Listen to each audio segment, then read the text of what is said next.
everyone, and welcome to Not Reap the Spoils. I'm Mark Sullivan. I'm Delaila Lugo. And I'm your favorite, Jason Kwasnicki. This is not an episode of Reap the Spoils. It is on the Reap the Spoils feed, but we're not going to be talking about a video game today. We're going to be talking about a lot of video games today because I can't even say showcase season is done because it's not. Right. Like, already we have a Nintendo Direct covering Xenoblade Chronicles 3 this Wednesday, I think. We've got an Annapurna showcase at the end of July. There's rumors of a Nintendo Direct at the end of June. There's a rumor of a State of Play coming in a few weeks. Like, I can't even say it's over, but like, And the bulk of not just showcases, anniversary events. We had reveals for games, everything. Everything got dropped. If we waited any long to do this episode, we would be drowning in information more than we already are. Yeah. Plus, this was the Summer Game Fest lineup that we're covering. Yeah. And every bit of it handcrafted.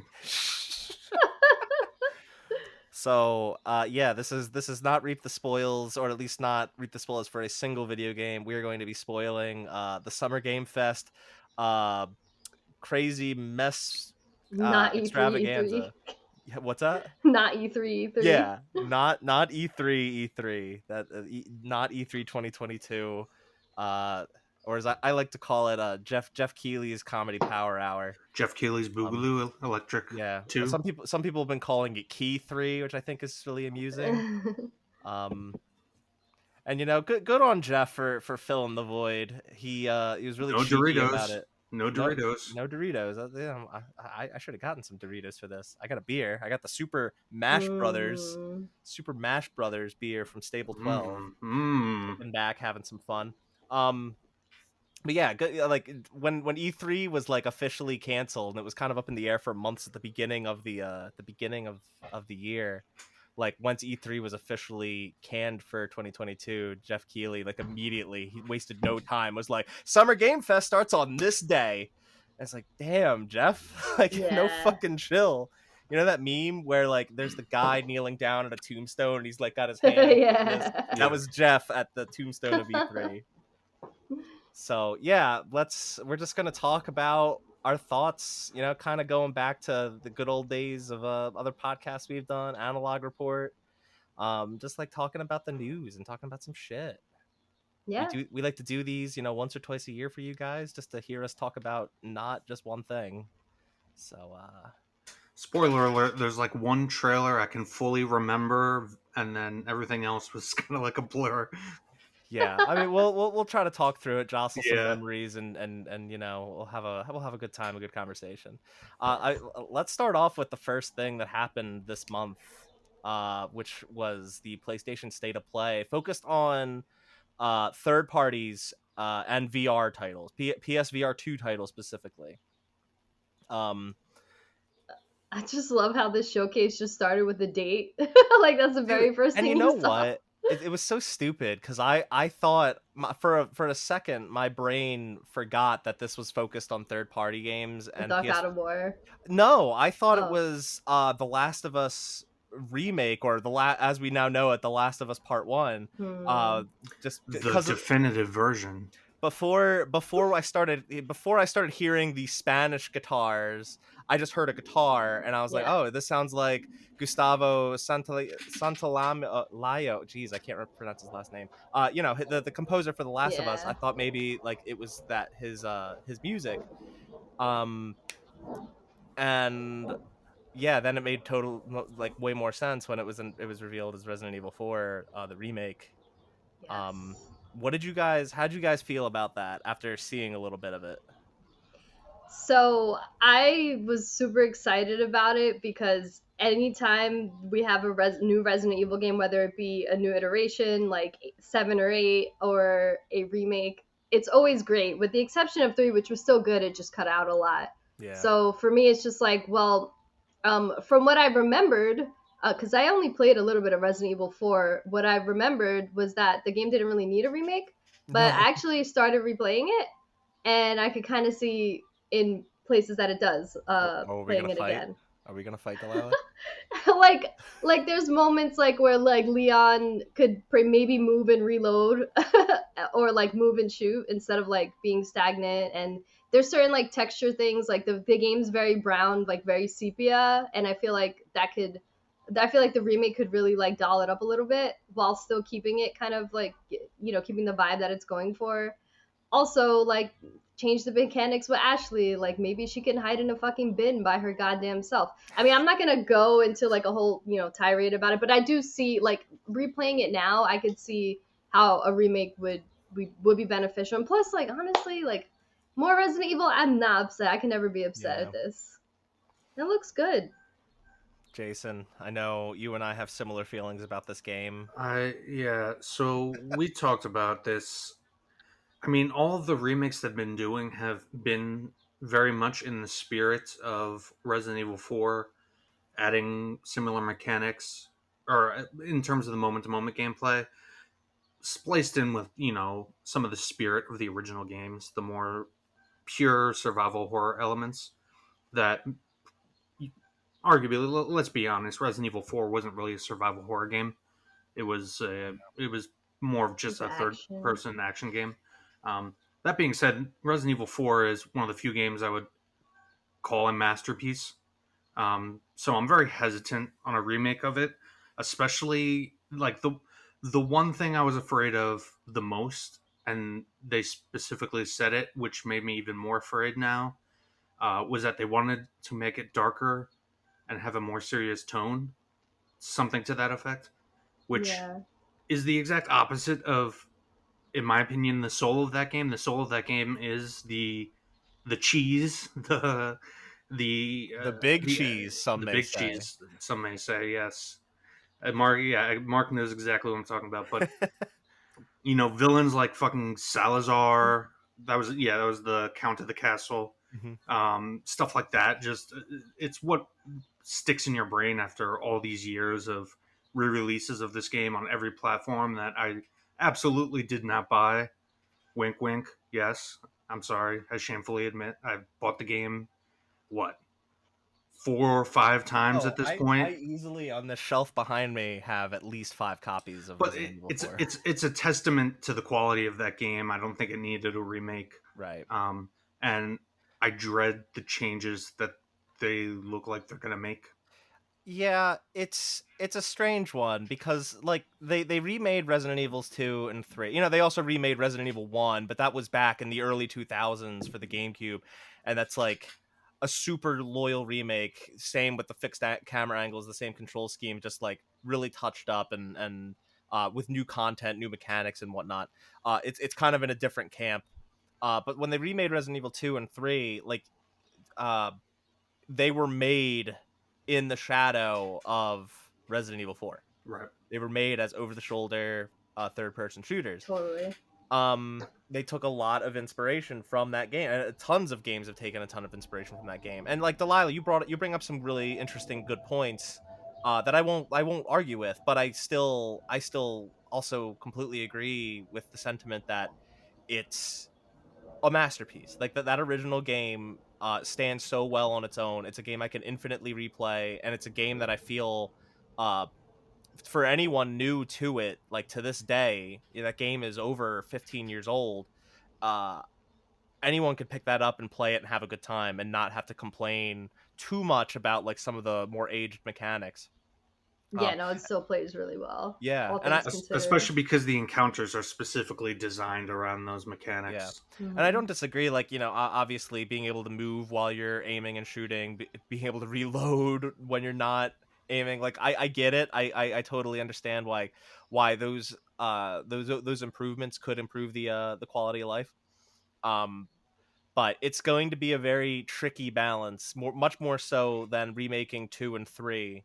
Where and unfortunately it's got to be brought to a more mature tone to keep in line with those 2 remakes, because remaking 2 and 3, like, there was a little bit of goofiness in there. I mean, at least 2 retained the tofu survivor mode and stuff. Like, it kept a lot of the things that made it really silly, but it did make them, both of those games, much more darker and but much more mature. and removed a lot of that camp. And 4 being also being a next generation jump back when it originally came out, it's gonna make that gap and the acceptance of that gap a lot shorter and a lot more difficult to toe the line. Yeah, I definitely don't mind them like making certain sections more spooky, like the graveyard section or whatever. Certain specific sections, maybe like the village section when you first get there and you having to like wait until the bell goes off or whatever. But in terms of like the one-liners and even like the stupid sounds that the what are they called? Ganados. Ganados make, yeah, like the like I don't want that to go away. Like there are certain things that I can see, like if they really polish up like what an actual person in pain sounds like, that it would kind of take away from the good chuckle that I have every once in a while. Yeah. And one of the other things about it that I loved was just the everyman aspect to Leon Kennedy versus the situations he finds himself in. Like the game opens up with like, ah, shit, I was a rookie cop. It's almost like a Die Hard type opening. He's like, he's like, oh shit, I was a rookie cop. Raccoon City fell to shit, and now I got to find the president's daughter. And then it's like, oh shit, not again, when he gets surrounded by a horde of zombies. We even just compare like the jump from the original Resident Evil 2, the last thing we see with Leon, assuming that you do both the A and B playthroughs and you do the true ending. Like Leon's like, we're gonna go stop Umbrella, and then like some cool rock music plays out with the fucking credits and shit. Yeah. And it's all like, wow, Leon, rookie cop, finally kind of coming into his own. And then we get to Resident Evil 4 and he's like very confident. He's like the man for the job, rescuing the president of the United States' daughter.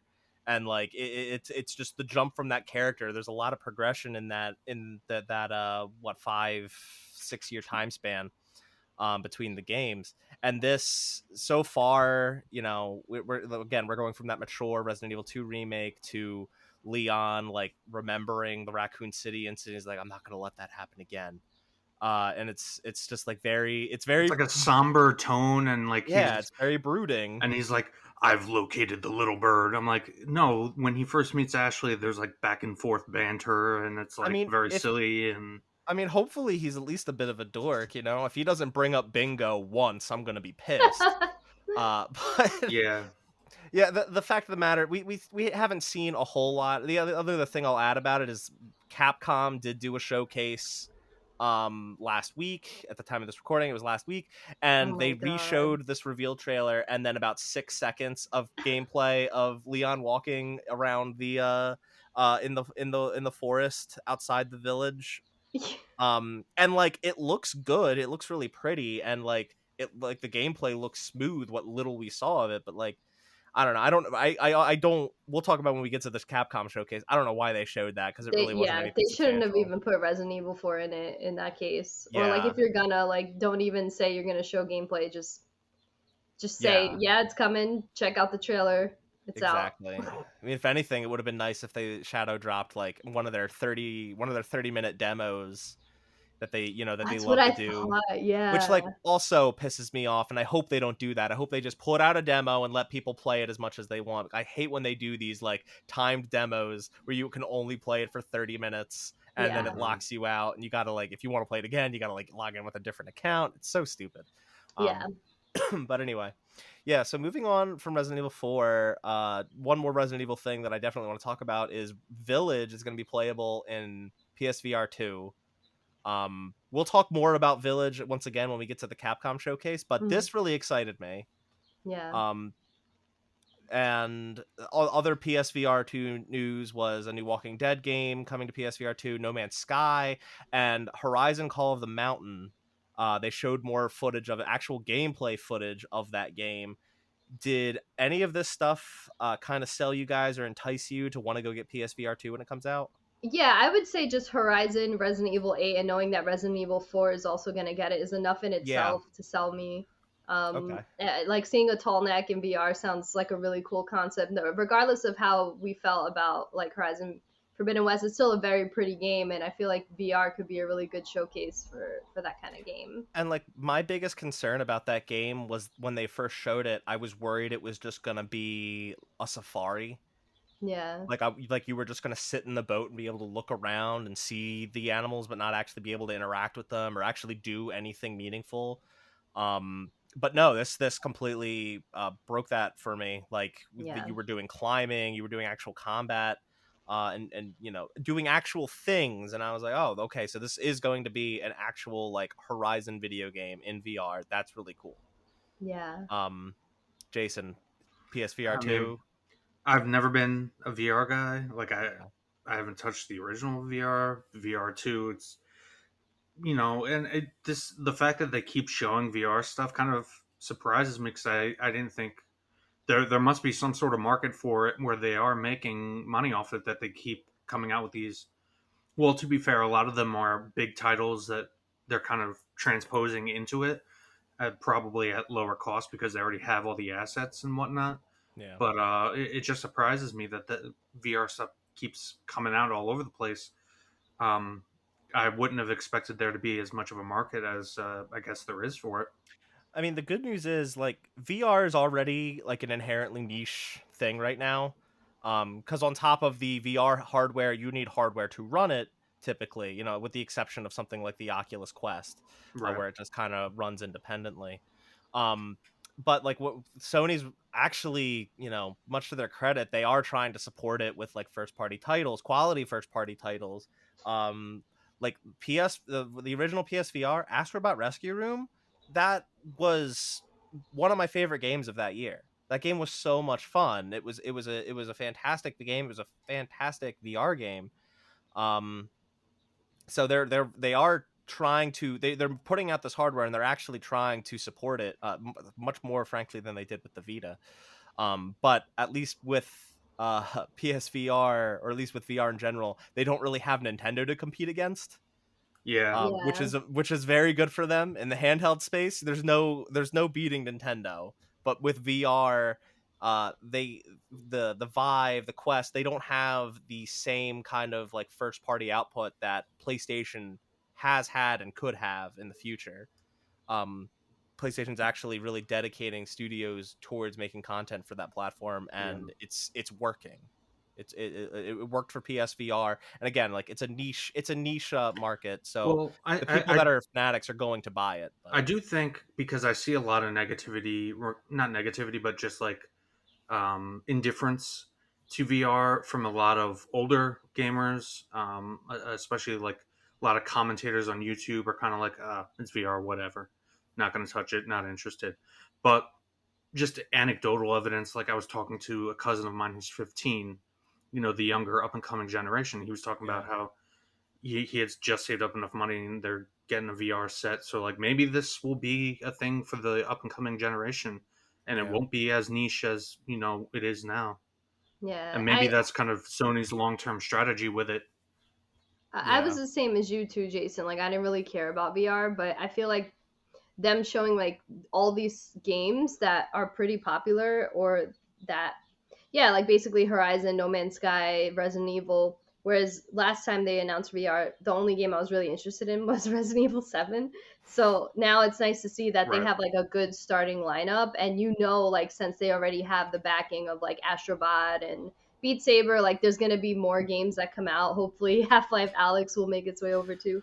God, I Um, hope so. but it seems like a really good lineup to start for starters, or like things to look forward to. So it's the first time I'm actually interested in VR. The only thing I want to say about that showcase is I love how they showed that specific scene from Resident Evil 8 where like Lady D looks like she's like, I don't know, sucking, she's sucking like Ethan's arm, but it looks, Yeah, like the um, scene where she's like towering over him and her daughters yeah, are like right there. Yeah, yeah, like that. Like Capcom's aware of like her stature, like yeah, or and I don't mean just like her physical stature, but like her Yeah. status amongst the community, and like yeah, they're very self aware, and I definitely dig that. yeah, But yeah, I have a PSVR. I've only played like 5 games on it. And that's mostly just because I'm constantly surrounded by things to play, and right, making time for VR games has kind of been just harder because none of them have been like core experiences that I feel like I need to play. But what I've played Beat Saber. I played through Resident Evil 7 in VR, which is awesome, terrifying, but awesome. And like I said, Astrobot Rescue Mission. It is really cool. PSVR 2 is going to really up the ante, considering it's just a single cord and the controller's not a recycled PS3 peripheral. Right. Like they're really gonna make it into an actual a competitive VR platform, and I'm really looking forward to it. And this was a good start at the lineup to make that a competitive platform. Yeah. So other big things from that presentation that I just want to bring up: Spider-Man Remastered coming to PC.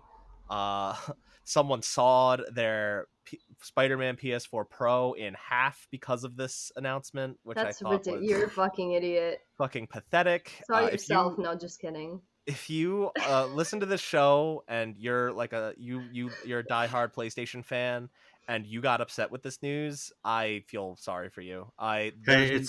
He did it for the memes, man. It's gonna make for great memes. Yeah, you know, you can just never tell sometimes with these fanatics. God. Hey, no meme comes without a cost.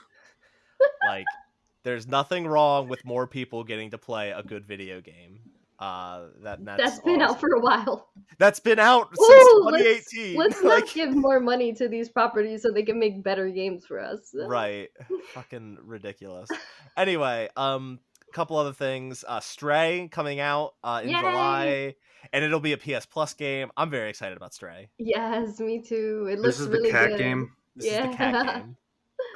Apparently this has been a thing for a while, and this was the first time I ever saw it. They revealed it at one of the big PlayStation showcases in September. I think the first one in 2020 before PS5 came out. They revealed that. Yeah, I was like, what the fuck is this? And then I look online at reactions and like everybody's like, oh, the cat game, yes. I'm like, what? The cat, this is a thing? Yeah, very excited about Stray. It looks adorable and fantastic, and I can't wait. Yeah. This was our first look this in the past few weeks of the Callisto Protocol. We can kind of combine our the trailer viewing of this and that during this state of play and what we saw of it during Summer Game Fest. How are you guys feeling about the Callisto Protocol? I'm so fucking ready for this game, dude. I want it like right now. I'm surprised it's coming out in December. Okay. It looks like Dead Space, but like extra gory, like over the top. Yeah, it's made by the not these same people, but a lot of the same people. The creator of Dead Space. Oh god, I can't remember his name now. Hold on, it's basically the spiritual successor, because I guess they can't. There's like a rights thing with EA. They can't actually use Dead Space. Glenn Schofield. He was the creator of Dead Space at EA at Visceral, and he is now the director of the Callisto Protocol. So and it looks like Dead Space. I kind of find the goriness a little over the top and a little. I'm still gonna play it. I'm still excited about it. I'm still looking forward to it. That's one of the best parts. They they cranked it up. They still got the loot stomp. I'm just like, holy shit, cutting up all those body parts. Now you got an electric baton. It looks cool. It was one of the things I was probably most excited about. Maybe got a cool vibe in that. Like we kept Mark, you kept making the comment, and so all of us did. How many sci-fi games were present across all this? We'll get to that momentarily. Yeah. But I'm saying, of all the sci-fi games, this was probably the one that had the most unique like aesthetic and actually didn't feel too generic. Yeah. Okay. Yeah, I would agree with that. Or at the very least, it's we'll get more into Summer Game Fest's sci-fi horror bonanza very shortly, but out of all the sci-fi horror games that were shown, this showed the most, and it was also the first one shown during that showcase, so it definitely stood out. And it also has the Dead Space pedigree, so people are automatically right. It's got the pedigree. It's got Glenn Schofield. It's got all the other developers from Visceral that worked on the series, so it definitely is leading the pack. It does, like I said, it does look good. Maybe this October, with this coming out and with the Dead Space remake, maybe we should consider, or maybe not this October. Maybe we should play Dead Space, the original and the remake, and do a compare and contrast when that comes out in January. Sure. We'll see. Yeah. Plan of future episodes. Oh yeah. You know me, I'm all about alien horror in space. Oh yeah. There were a few other games that were shown during this. There was Roller Drone, the Eternites, which was a very Japanese RPG dating sim weeb ass looking thing that Oh my god, yeah. I'm still like, I think it looks cool. I'm probably gonna play it. It That's wants just it me. wants to be Persona, but only Persona can be Persona. Well, a lot of things would. Fire Emblem tried to be more like Persona, but like people liked that. I don't know. I'm into it. I liked it. It's a fucking. It just looks so generic to me, but you know, these weeb games, like there's only few of them that I could really get into. And yeah, this didn't seem like one of them, unfortunately. Well, Yeah. I'll give it a shot and let you guys know how Yeah. it is. Thank you for making the sacrifice. Yeah, and we saw more Street Fighter 6 a little bit. We saw well, Street Fighter, actually we saw more about Street Fighter 6 here than we did in the other two places that it showed up. What did you guys think about Street Fighter 6? Do you guys care about Street Fighter at all? I like grew up playing Street Fighter, but like Same. 5 I didn't really play. Like 4 I played a little bit. So I kind of fell off of it, but this looks like they're trying to revamp the formula, and there was a lot of like Yakuza vibes going Yeah, there's on. like an open world city, and there seems to be some new characters that they're introducing that are kind of like up and coming fighters, which is like an interesting concept, but I don't know if that's why people play Street Fighter. It's not. Yeah, but like I think it's an interesting way to kind of mix up the formula, you know. I feel like they're definitely looking to do a live service type deal. Yeah. And that kind of, I have a feeling scares. I don't want to speak for the Street Fighter community, but I have a feeling, because I've seen, some vids floating around about like what's the roster going to look like, is there going to be paywalls, that sort of thing. Yeah, my whole thing about fighting games, like larger than Street Fighter, my whole thing about fighting games in general is I feel like it's weird. You can get hundreds of hours into out of them if you're into fighting games. Otherwise, I don't feel like there's a whole lot of content density. Well, yeah, I mean, the thing about them is like back in the day, your focus of the fighting game was unlocking characters and unlocking their endings, and you did that by just playing the game. And then the competitive stuff came when like people came over because they didn't really have an online infrastructure. Then when online became a thing and the FGC like grew, and then Evo and all that stuff, then like it became like a niche more for people who were like in the competitive scene, and everyone else just kind of played it casually, because like people aren't really like getting together and like ciphering a controller anymore for these games. Yeah. So I think this is a good way to like get people like me who like only play Street Fighter for fun and not competitively, to like maybe spend more time in it than just like, oh hey, I'm gonna like play the campaign and maybe a few matches and move on. Depending on how they implement that open space into the game, because if it's like side quests, it might be weird and I might be annoyed by it depending on how good they are.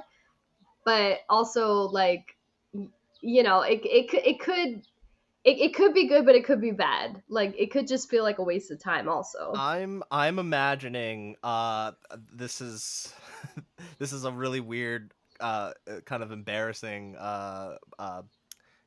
comparison. I'm like picturing if you ever played Naruto Ultimate Ninja 2, I think it was Hell yeah, bro, that game's fire. It had like you could like explore Kakariko Village. It was like it was like kind of an explorable hub, but like it still had a story mode and still like had the whole fighting thing going on, the fighting combat, and you could still play it online, and or not online, it was a PS2 game, but like you could still do just like versus matches with people.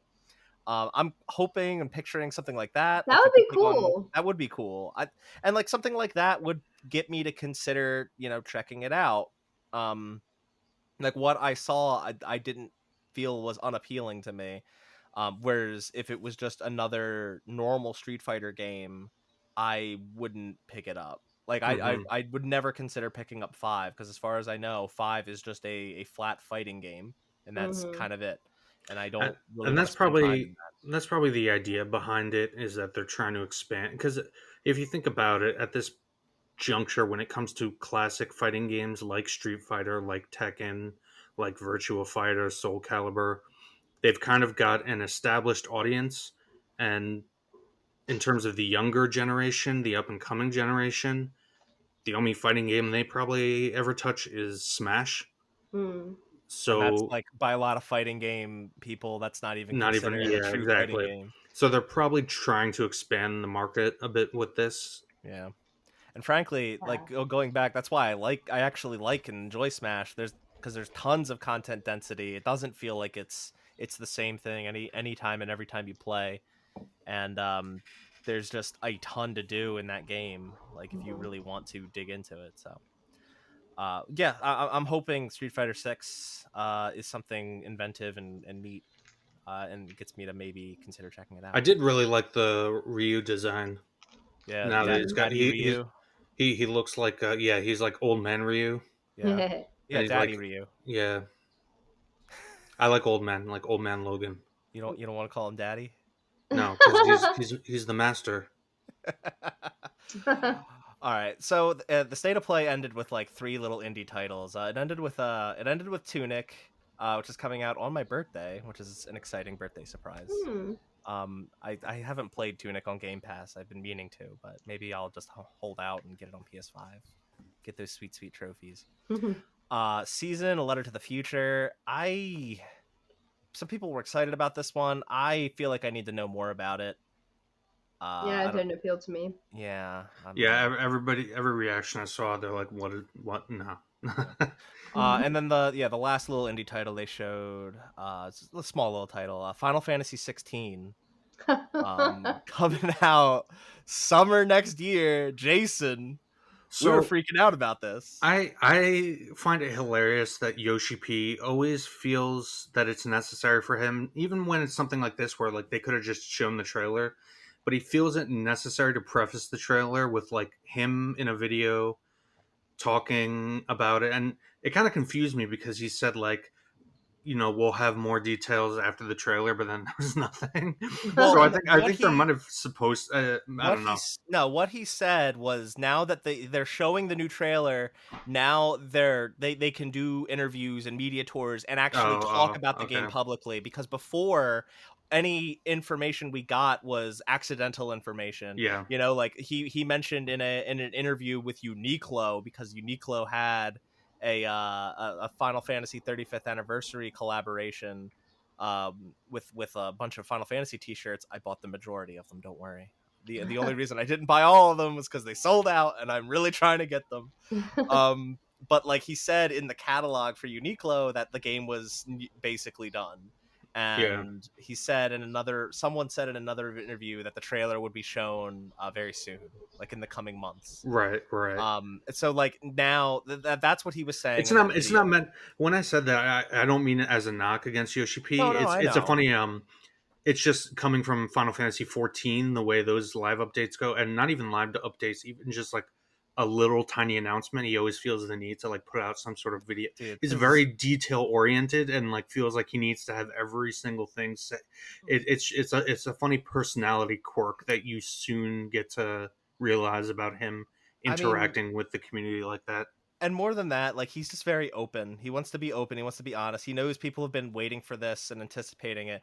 So he's putting his face out there and saying like, hey, now that we're showing you this, we'll be able to talk about the game more. Hope you please be, the usual square. Please be excited, kind of whole deal. But man, all right. How about that trailer? How the fuck was that? Oh, I almost cried. Yeah. Delaila, what did you think of the trailer? I'm actually like, I really want to hear, because I heard your immediate reactions and it was all very good, but I kind of really wanted to hear how you guys felt after sitting on it. Because for me, like, I'm not as huge of a Final Fantasy fan as you guys, but it was like, I really like that they're going this really like dark, serious tone direction. It's not as like fantastic and colorful as like previous Final Fantasy games, at least like more recent ones.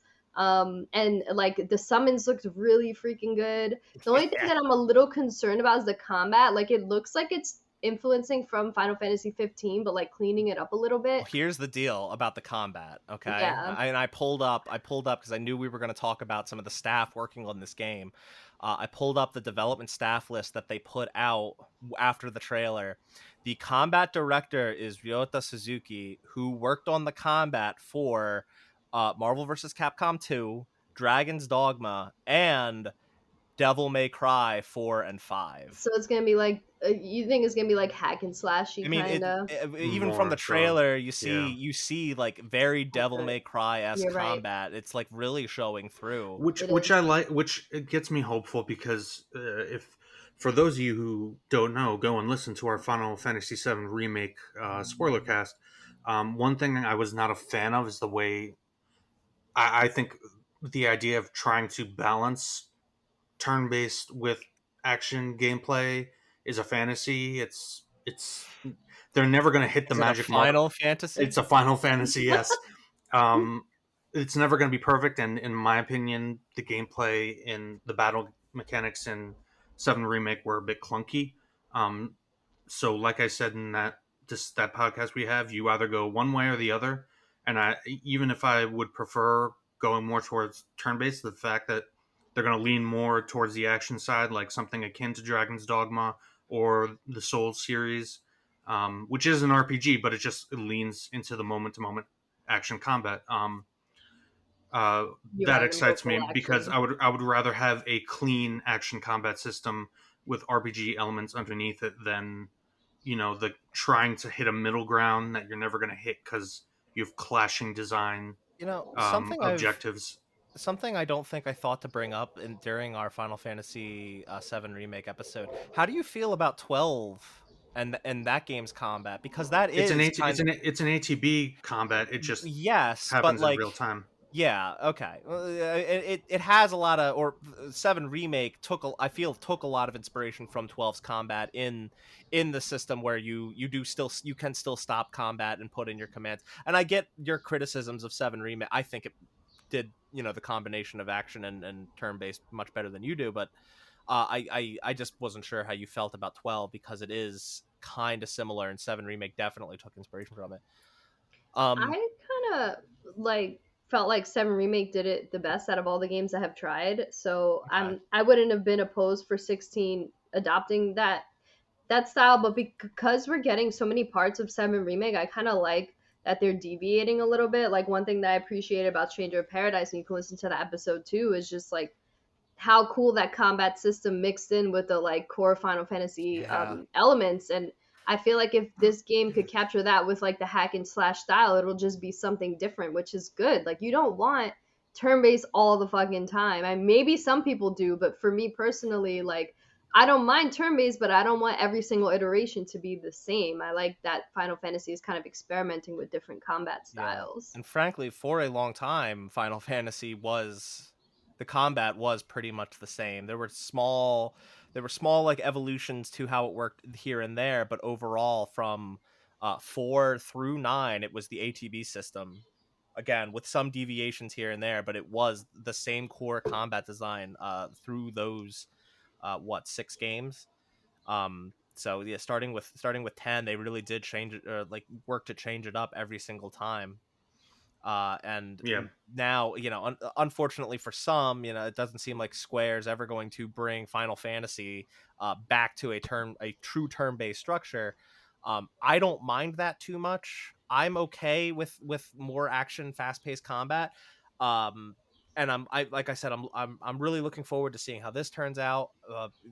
We've waited a long time, and most of the staff behind 14 and a lot of staff from Final Fantasy 12 are involved with this game. It's very much going to be kind of a different Final Fantasy, one that we haven't really seen since Final Fantasy 12.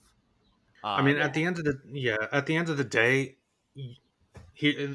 some of the most important factors in here that have me excited: no Katase, no Nomura, no who was this one of the writers on Remake, Nojima. Nojima, thank you. And no Yoshida, who directed the 13 series, and who was also on 7 Remake. In terms of design, and I don't remember if he wasn't the director. Anyway, it doesn't matter. Those 4 people are not involved, so it's going to be a pretty different game. And coming from 14 and how Yoshi P was able to get all those talents together to put together what he did there, Delilah, you said you were surprised about how dark everything, how much darker it seemed, but like 14 gets pretty dark, and Final Fantasy has gone to pretty dark places in the Yeah, past. Like, to be I meant just fair, like color tone, not like oh, themes. oh, I know oh, the themes get dark for sure. well, no, even to Delilah's credit, like there hasn't been a mainline Final Fantasy game that looks as dark. Like this game for sure is going oh, to be yeah, way more sure. mature. Yeah, There's no there's doubt in my blood. mind. Yeah, this is like the Um, first time we're seeing actual. Well, actually, that's not true. Technically, in 7, um, the scene with President Shinra, where you're following the trail of blood, but oh yeah, but still, like as far as like just judging through ESRB ratings, like this is going to be the first mainline game that gets an M rating. Like the only yeah. two other Final Fantasy games that have gotten an M rating are Type 0 HD, when that came west, and Stranger of Paradise. And that's mostly Mm-hmm. because Jack just says the word fuck a lot. So this game is going to have a very mature tone. The trailer looked great. A lot of people, I've already seen so many people speculating about the story and trying to place like the Oh scenes my in god, particular. you have all of these Final Fantasy YouTube channels that are coming out of the woodworks. There's like the lore of 16 explained. I'm like, you don't know anything about it yet. I'm dubbing this the Elden Ring effect, where a complete drought of information has just led fans to go completely off the reservation and Mm. just start Yes. making up their own shit. Which was happening prior to this trailer. Now, instead of making up their own shit, they're taking what we were given and trying to piece it together. And who knows if it's actually going to be right. Given how people did the same thing with Endwalker, and pretty much everyone was universally wrong, I'm anticipating everyone's going to be wrong about this as well. But Mm-hmm. we'll see. I know Jason and I are super excited about this game. Delilah, are you Oh no, excited? yeah, I am. I mean, honestly, like I've been enjoying the last few Final Fantasies that have come out. Like they've been some of my favorite games that have released those years, like Yeah. 7 remake, 15, whatever, of Stranger of Paradise. Well, I wouldn't say that's my favorite, but you know what I mean. Like I've been Yeah, enjoying yeah. all of them. And yeah, I think this is going to be fun at the very least. I hope it doesn't disappoint you guys though, cuz I know you're very excited. I mean, I feel like no matter what, um, I'll always find a silver lining. You know, I'll always find a way and a reason and a purpose to be excited about a new Final Fantasy. That's good. Something we will circle back to later in this episode. I just want to say I love when long-standing series change the formula so Yeah. that it doesn't get stale. That's all I gotta say. Like I feel like for some people that might be a turnoff, but for me, like I embrace that shit, especially if it's Well, done right. to be fair with this series, it's not even like that this is the moment that the formula is changing. The formula has kind of been in flux for like 2 decades. Yeah, but this is like getting the combat director that worked on the last two Devil May Cry games. Like this is a Yeah. pretty drastic change.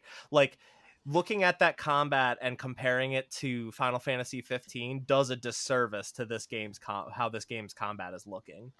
Or at least how Um we think, yeah. yeah, because frankly, I don't think anyone's going to disagree. 15's combat was a bit of a mess. It was messy, Um, yeah, yeah, but I still had so fun. no, yeah, so did I. I mean, one day I'm gonna go back to that game and I'll be like, oh yeah, this isn't as bad as I remembered it being 6 years ago. But Hey, Mark, um, remember when it was our game of the year? yeah, I know you bring that up every time we talk about Final Fantasy 15. I feel like if we had all given World of Final Fantasy, or I feel like if they didn't put World of Final Fantasy less than a month before Final Fantasy 15 came out, we would have played that game and been like, World of Final Fantasy, that was a good ass Final Fantasy game. It's better than Final Fantasy 15. Anyway, so yeah, that was the state of play. We got to get moving because we just spent like 45 minutes on the state of play alone. Well, to be fair, the next segment with Summer of Game Fest is just we're gonna fly through that shit because there was nothing. Yeah, there were a few other showcases I'll bring up. Did you guys watch any of the Sonic stuff that came out? I just heard rumblings about it, but I didn't watch it. Okay. Yeah, Yeah. Jason, did you? Because I know you're out of the three of us, you're probably the biggest Sonic fan, and that's not saying much. I mean, I played the game back in the day, and I have like a nostalgic affinity for it. And you know what? I've heard that. I mean, at this point, from what I've heard, it's mostly been open world gameplay they've shown. Mm-hmm. Um, I'll be Open interested Zone, when called Open Zone. Open open zone zone. concept. But you know, I'll definitely be interested to try it out. I'm not like super hyped Yeah, for it or anything. I don't think it looks bad. Like, I think it looks interesting. I'm not a huge Sonic fan, so I can't say here or there whether or not it's going to be good. I just know a lot of fans are really disappointed. They're calling for it to be delayed, and I'm kind of like, why? It doesn't look that terrible. Like, it looks like it could be Mm-mm. fun. Um but yeah, I just thought I'd bring it up. Um, there was a limited run thing. I assume I'm the only person that cares about that. So we could just move on from that.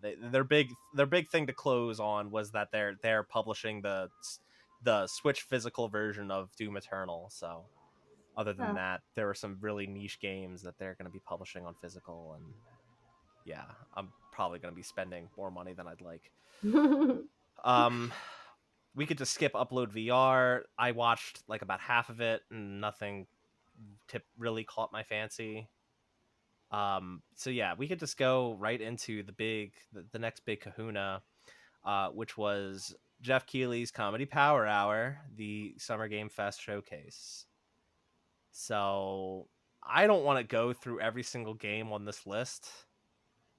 Um, what were Because you some couldn't tell things? some of them apart from each other. Yeah, really, because okay, so circling back, we talked about how there were so many sci-fi horror games shown, and yeah, there were like technically one, two, three, four. Does Outriders count? Well, there Outriders was like role a lot of player. first person shooter mesh, also Dead Space, not Dead Space, a space like horror type games that made Yeah, this whole entire showcase feel monotonous I in a mean, just way. within the first half hour alone, they showed one, two, three, four sci-fi horror games in a row, or not in a row, but Hmm. like in close proximity. I'm Yeah. counting Aliens: Dark Descent. That's ostensibly a sci-fi Oh, horror game. I want to make a note of that because you Okay, guys know let's go. I'm Let's a go. huge Alien fan. So am I. You know that I absolutely adored Alien Isolation, Yeah, we all did. and I think. Yes. when that trailer started and I saw the Space Marines and You all thought it the was stuff from Isolation Aliens, too? dude, oh my god, I got such a boner. And then because I thought it was going to be like a first person game, but you were going to be a fucking Space Marine fighting a ton of aliens, like basically an action version of Isolation, yeah. And Basically, what then Gearbox was supposed to give us, but failed miserably yeah, to give us. Yeah. and then the trailer just ends and shows us like 10 seconds of isometric Yeah. twin stick shooter gameplay, and I'm like, what the fuck? It's Actually, basically yeah. it's basically like Helldivers but within aliens. Yeah. Go ahead, Delilah. What were you gonna say? I was just gonna say I thought it was gonna be like DLC for Alien Fireteam Elite, which I actually enjoyed that game. Mm-hmm. It had a lot of like cool lore stuff and whatever, and a lot of like fan service, and it was actually fun to just like play it. Like it wasn't anything too sophisticated like Alien Isolation, where like you're reading like really detailed data or whatever, but it had some cool stuff in there, and I thought it was DLC for that, which I thought would have been cool, but I don't think that game was nearly as successful to get it. The isometric shit, come on, guys. Really? I feel like this is just a case of this game coming a year or two too late. Because I feel like if this game came out before Fire Team Elite, it would have been better received. But like, Hmm. it's just the same thing as Aliens Fire Team Elite. You're a colonial marine fighting the aliens, but isometric. And I don't think that's what anyone wants after that game or after Isolation. Um, Yeah. No, they want Aliens, the video game. Right, or an Isolation 2, something continuing that storyline would be much appreciated. I don't know. I think it could be cool, but I do think that it's just too little, too late at this point, or that game is Listen, coming out years later than it should have. if I'm gonna play an isometric game at this point, it's gonna be one that we're gonna talk about later. Yeah. So okay, yeah, aliens are, but like, oh yeah, other than that, we got Callisto Protocol, more actual gameplay footage of that, which was, yeah, spurred off my feeling of, wow, this game is really really gory. Fort Solis, which we don't know a whole lot about, other than it has Troy Baker and Roger Oh my Craig god. Smith. Which just like Troy Baker walked out on that stage way too many times for me, and I think he only walked out twice. Yes. I mean, he dude, talks for way too long. Like bro. it was just a montage of like images, not images, like little clips of like what look like cutscenes, and sometimes with games like this, it's just, dude, make a movie. Like, if you're not going to show us what this game is, how it plays, like, I don't know. And I think that's my problem with this entire showcase, and we can get into it as we go. But I just feel like they showed nothing. Like, they showed things, but I don't have a sense of what most of these games are, with the exception of the extended gameplay that we got from Callisto and like Modern Warfare. Yeah. Also, correction, not Roger Craig Smith, Roger Clark. Two Rogers, different people. Roger Clark was he did the performance for Arthur Morgan in Red Dead Redemption 2. So yeah, both of them on stage. They're both in the game. Whoop-de freaking do. I don't really know what that game is. Yeah, exactly. Like, Troy Baker's in every game anyway, so it doesn't really determine frankly, how the game's gonna be. The man is he's so far up his own ass anymore that I'm so glad you said that and it wasn't me. Yeah, I just like I can't be bothered to care about Troy Baker doing a performance in a video game, because the sight of the man just kind of annoys me anymore. I hate that I feel that way, because I used to really enjoy him. Like, he's an excellent performer, he's an excellent actor, but like, the man is just, he just screams pretension. He loves hearing himself talk. And there was the whole NFT debacle, where he was like supporting some NFT company that were doing like voice NFTs, and like the day after he announced that he was doing that, like, they got caught, that NFT company got caught like stealing other artists' work, and like called out for it.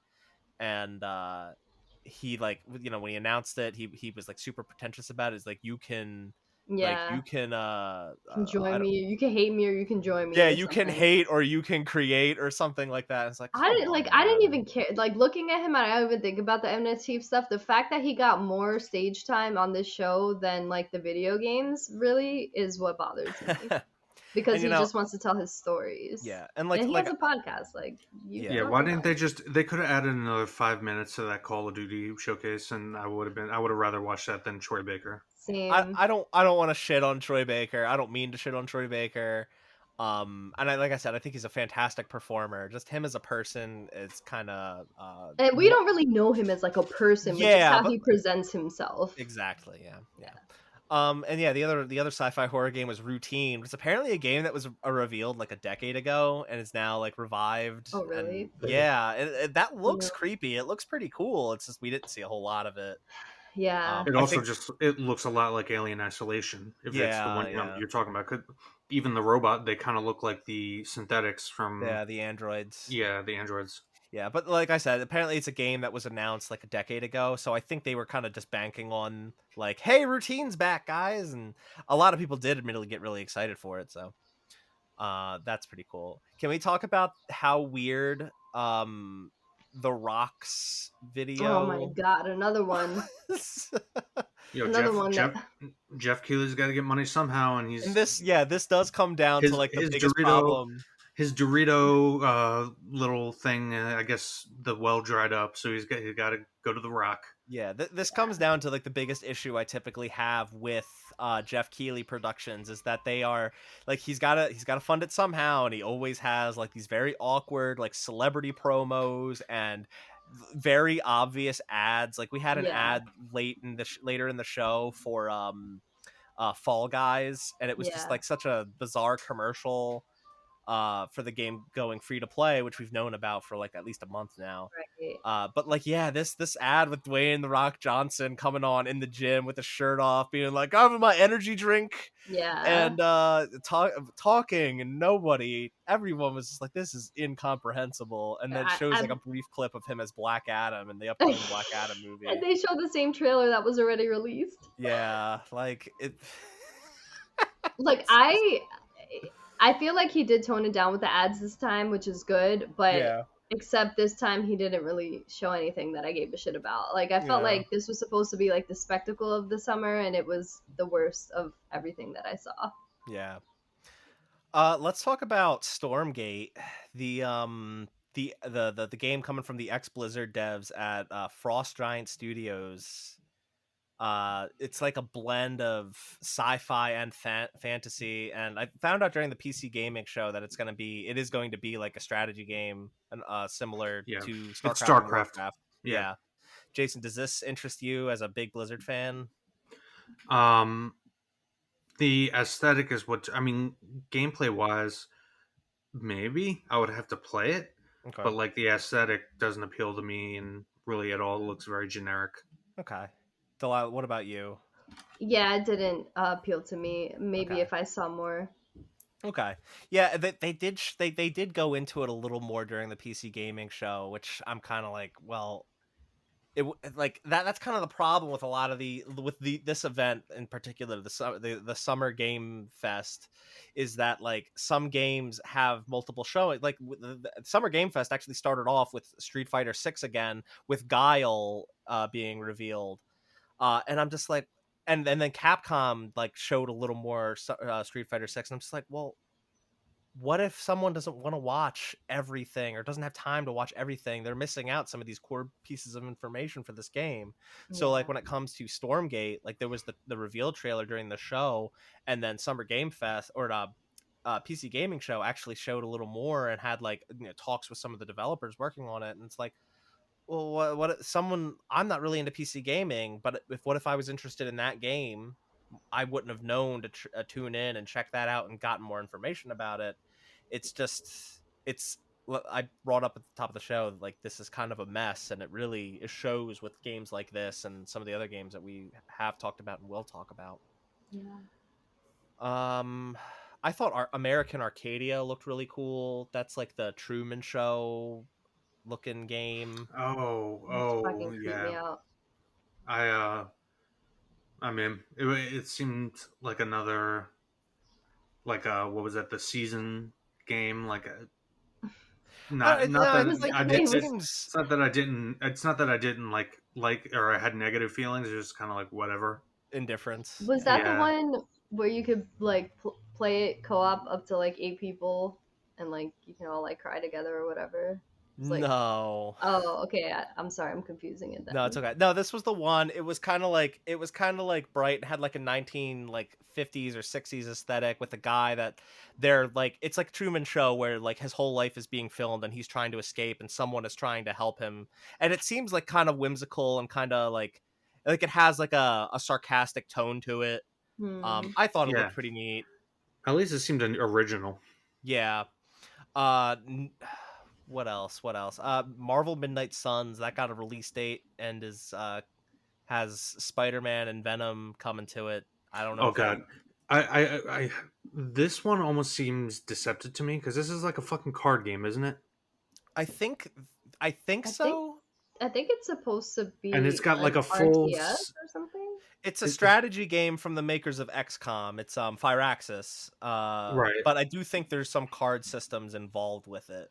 But it's like the trailer shows it off as if it's like a full blown like action game, like Spider-Man, or I feel like it's almost deceptive marketing in a way. I do feel like now, I mean, we have seen gameplay of that game. I do feel like now they do need to be showing gameplay more often when they show these trailers and show these characters, so as not to deceive people, because people will see Marvel characters and they might get a different idea of what this game is because they might not know who Firaxis is or what XCOM is, and I agree with you overall. It's not we have seen gameplay of this before.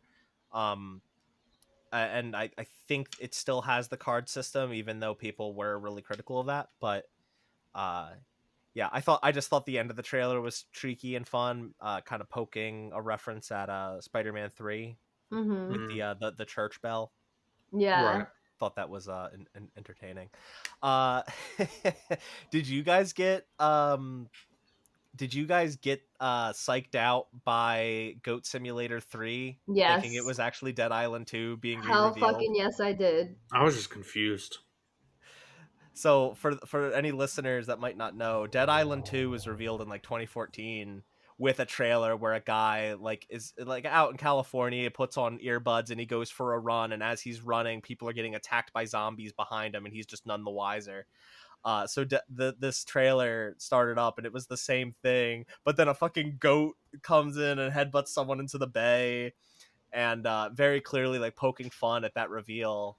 And it had Goat Simulator 2 up on screen, but dropped the 2 and skipped 2 to become Simulator 3. They're just really leaning into the ridiculousness of that series, of that game, and I appreciated that trailer. It was probably one of the standout trailers from the show, if I'm being honest. Right. And it's not even a game it's not really a game I think I'm gonna play. It was just such an entertaining trailer. I couldn't help but put a smile on my face. Yeah, that definitely was a cool like 1-2 switch on us. They got me for sure. There were some more Weeby games coming from not MiHoYo anymore. Now they're what? Hoyo Studio or something? What are the HoYoverse? They're HoYoverse games, right, Jason? Yes, the Genshin Impact folks. Yeah, the MiHoYo Studio. Again, they're Weeby games. I feel like they appeal to me. I kind of have an itch to play them. I thought they looked pretty cool, but I mean, when we were talking when the show was actually going on, it'll all come down to, is it going to be a gacha system like Genshin? Yeah, and there's nothing indicating that they will. I hope that they don't, because I feel like, I mean, for me, the indication is it's the same company. It's a Chinese company, and that stuff is very predominant it's very popular in East Asia, those mechanics. Right, no, it is. It absolutely is. I mean, but like by the same logic, like Square Enix has gacha games, and not all their games are oh, I know. Yeah. I there's nothing to indicate that these will be gacha games, so I'm going to give them the benefit of the doubt and hope that they are premium titles. And to be clear, like other China does develop other premium titles. You know, we have isn't the oh god, what's the name of it? The Souls like looking game that everyone lost their shit over.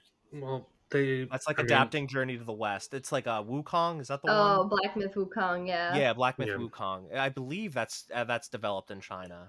Yes. And like, there's no indication that will be like a similar thing. So like, I get where you're coming from. I just don't. I'm going to reserve judgment until we know more. I just think the games look cool at this rate. Mm-hmm. Yeah.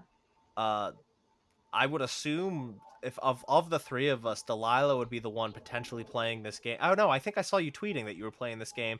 How's Shredder's Revenge? Oh, it's so fun. Yeah, it's so fun. Yeah, I mean, it's like a quick like arcade. You can beat it in like 2.5 hours, but you know, you replay it with friends. It's like a good time. It's very retro. Yeah, if I had the time, I would definitely pick that up and play it a bit. It looks fun as fuck. Yeah, it's an arcade beat 'em up. That's kind of the shtick with those, you know. Yeah. Did you get really excited when Casey Jones was revealed? I was excited. Not really excited because like he's cool, but like I don't know. I was more excited for April because that's more unexpected because she's less like combat in the cartoons.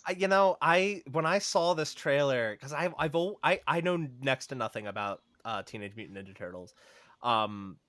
So, and I know Casey Jones is like a really beloved character, and I just I started looking into it and just like trying to understand why. And he's just like a vigilante dude that wears hockey gear. And I guess I have to be in the know to really get it, because I really just don't get it. It's weird because the Teenage Mutant Ninja Turtle generation, it kind of cuts off for us, so like we're like right at the end of people who are really into it.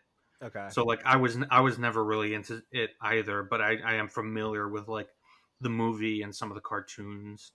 But like our age group just missed out on like the phenomenon, I guess you would call it. Gotcha. Yeah. Okay. I was super into it as a kid, and like playing the game. And it reminded me of like playing Turtles in Time back in the day. And it's really fun. And you know, that one classic collection that's coming out that has like all the old Turtles games, like that looks like it'll be cool. It's just like I know nothing about Turtles, and I don't really know if I was a Power Rangers guy. Yeah, me too, I man. also love Power Rangers. I love Red Power Rangers. Rangers.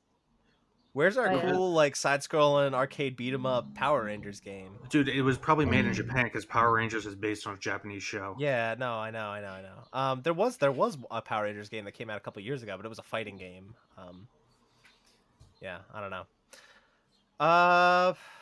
Just looking down the list at anything like big. Metal Hellsinger, Delilah, I saw you played the demo for this. Oh, it's so good. Yeah? I really love it. It reminds me a lot of Doom, but like a rhythm game. Yeah. And like it once you calibrate it correctly, it's just so satisfying to like shoot the gun on the beat of the music. And I love metal music, so it's kind of like I'm a little bit biased in that sense. But if you like metal music and you like Doom, and you kind of like rhythm games, I don't see why you wouldn't want to play this game. It's super fun. I think it's great that they went the extra mile and actually got like artists within metal to do music for the game. Like once I saw Serge Tankian was part of the soundtrack for at least one song, I was like, oh, that's really fucking cool. Yeah. And it's cool because like as you perfect the combat more, you get more beats in the song, and eventually you get the vocals, and then once you keep like a 16 times counter, then you'll like get to listen to the whole song. So that's cool. It's really neat.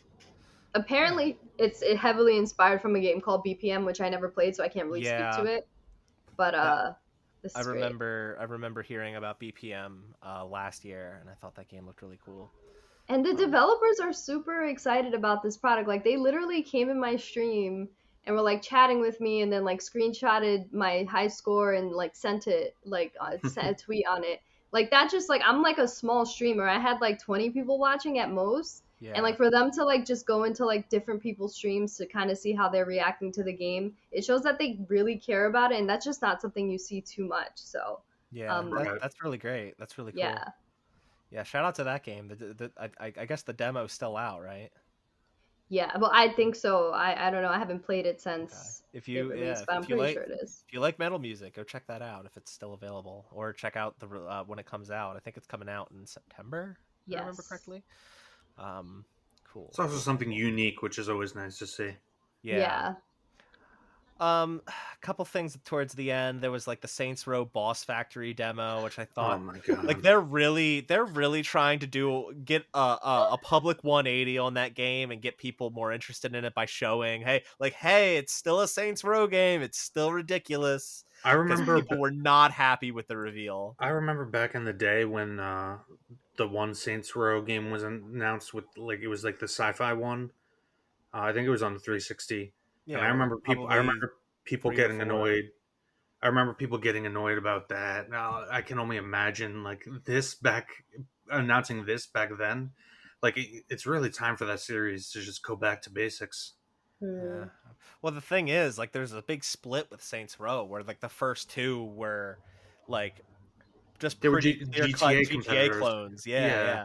And then like there's 3 and 4, which are just like balls to the wall insanity. Like you get fucking superpowers, you're beating up people with gigantic dildos, and there's fucking no holds barred there. Like it's just insanity times 10. So it's like, who do you try to appeal to? The old school fans that just want their GTA clone back, or do you appeal to the people that like want the insanity?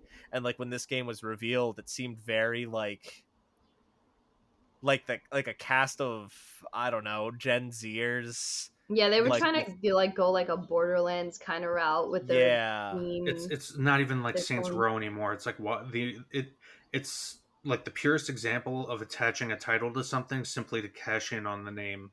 Well, I see nothing with Saints Row on it. I mean, I think now with what they showed for this Boss Factory demo, you can create your character and it's kind of, wackadoo nonsense again. Like I said, they're trying to do a public 180. They're trying to get people to realize like, no, come back. This is a Saints Row game. Look. And I don't know if it's going to pay off. I mean, we'll see when the game comes out how it does, and if fans are ultimately happy with it. But they're trying really hard after that reveal to get people interested again. I will say though that I think it's a really cool approach to have character creation be something that you do before the game comes out, because like their character creation seems really detailed, so it's kind of cool to be able to import the character that you like. You could take your time on it, you know, you don't feel like you need to rush into the game. So I would like to see more games with deep character creation do something like this. I think Fallout 4 did that back in 2015, where like it wasn't on like on console, but like it was a website you could go to kind of like spec out your character ahead of time.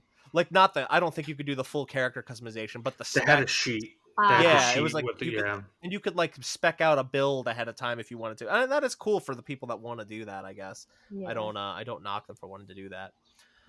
So yeah, we'll see how that game does.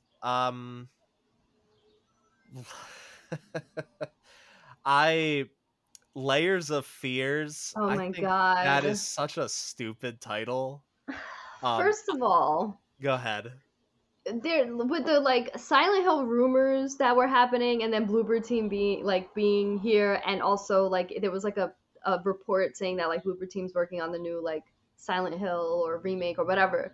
Like for them to show Layers of Fears instead just feels like, I don't know, like a punch in the face, a punch in the gut. It's so funny. It's like the meme. It's the meme of the Square Enix guy laughing about so the Final funny. Fantasy VII. Yeah, it's so funny because think about it. Think about it. Like Layers of Fear was a game inspired by PT. Like that is the truth. Like Layers of Fear was a game that saw PT and was like, okay, that game's not coming out, but we can do something like that.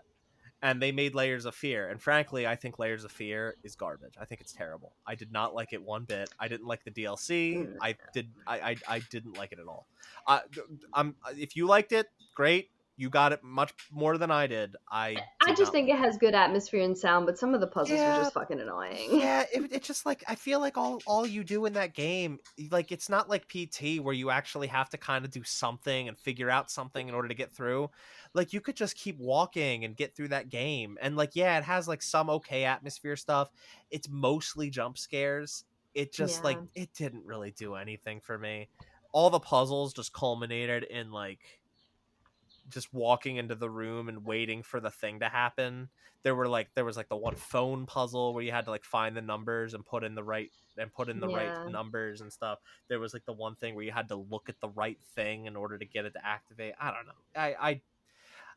There's a lot of even criticisms you could take and take from that and apply them to PT, to be honest with you. But like Layers of Fear just really did nothing for me. I did not enjoy and plus it was buggy as hell and it was just a miserable time playing it. So yeah, I really didn't enjoy my time with that game. And that being said, now we have Layers of Fears, Silent Hills. Like they're really leaning into the fact that this series is completely created off of banking off that PT allure. And I'm just like, Silent Hills, that was an interesting evolution of what that series and what that name was. Layers of Fears, it comes off as like a bit of a tongue twister. Yeah, it just seems cheesy, and not for nothing, but Bloober ain't doing so hot in the public opinion right now. Just with like you said, there's lots of Silent Hill rumors. They're reportedly working on a Silent Hill 2 remake, and Silent Hill 2, as we've discussed before, I think we even talked about it in our Silent Hill episode, that game is very sacred. And the reason it's kind of nearly impossible for us to cover it is because there's no way in hell I'm subjecting you guys to the HD remaster. I'm not doing it. I will not let you guys play that version if we're going to cover that game. Yeah, I mean, I have access to it, but not everyone. No, we might not all have access to it. And getting copies of that game has only gotten harder. Like original PS2 copies or even Xbox copies, it's gotten more difficult in the past few years. I'm lucky when I got my copy when I did. That game is sacred ground amongst survival horror fans. Yeah. And no one, I feel like I have not seen anyone excited or happy or optimistic about Bloober Team potentially doing a remake of that game. Yeah. The game aside, Silent Hill 2, it's sacred ground because of the theming, the narrative, the writing, all of the just the conceptual nature of it is just so important to the genre. and considering that they don't have the best track record with covering with covering like themes like that are typically covered in survival horror games, like yeah, no one's optimistic about that project. Yeah. But anyway, yeah, Layers of Fears, I just thought the name was really stupid. Okay, we just for Gotham Knights we got like a brief Nightwing trailer. That didn't do anything for me. I don't know if you guys are even remotely excited about that game. Why make a Batman game without Batman? Also, you didn't really show a shit about the game. Yeah, yeah. You're not. It was just another cinematic trailer. Yeah, you know. Enough is enough with that shit. Yeah. Show us gameplay or get out of here. Yeah. And then the big closer was like three big things all in a row, I guess. Like the arguably big things. It started off once again, yeah, Troy Baker and Ashley Johnson, luckily enough, came out on stage. Apparently they both have roles in the Last of Us HBO show. I stand firmly that show is not for us. It's not for gamers. It's not for fans of the game. It's not for fans of the series. It is for our moms and dads and parents and whomever that watch HBO and don't play video games. Yeah. That being said, lots of gamers are going to watch it, but and I will probably watch it. I'm sure Delaila, you will too. Jason, I'm going to watch it. Yeah. You're going to skip it. Oh yeah, no, I'm not going to watch it. But anyway, yeah, they're apparently in the show. Neil Druckmann confirmed that the whatever factions thing they're working on is going to be a standalone title. I'm kind of looking forward to that. All they showed was concept art, which again, why show it? Why talk about it? That's exactly how I feel. Yeah.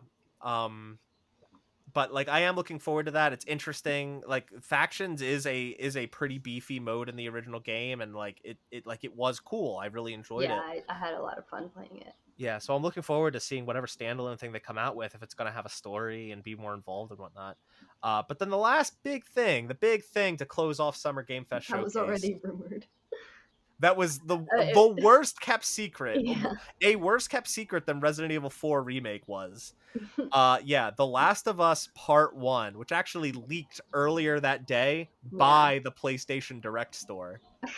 I watched the trailer for it that morning from them accidentally putting up the listing and everything for it really early.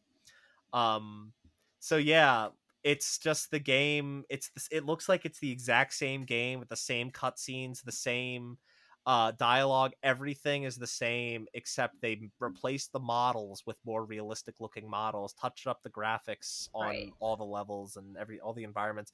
And I guess it's gonna have potentially The Last of Us Part 2 gameplay. Yeah, I believe so.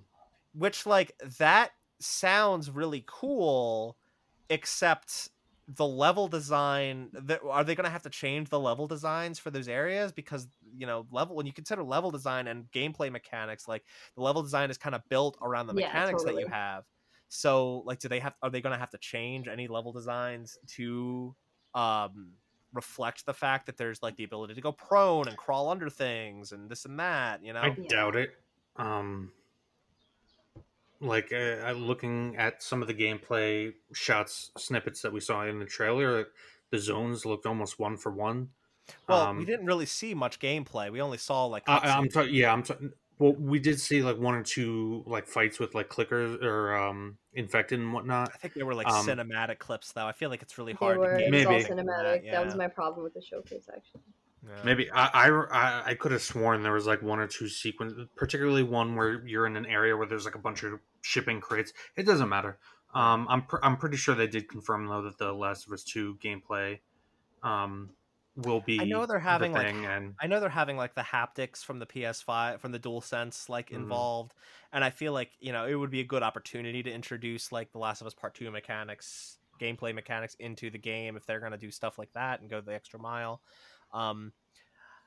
This game doesn't really need to be remade.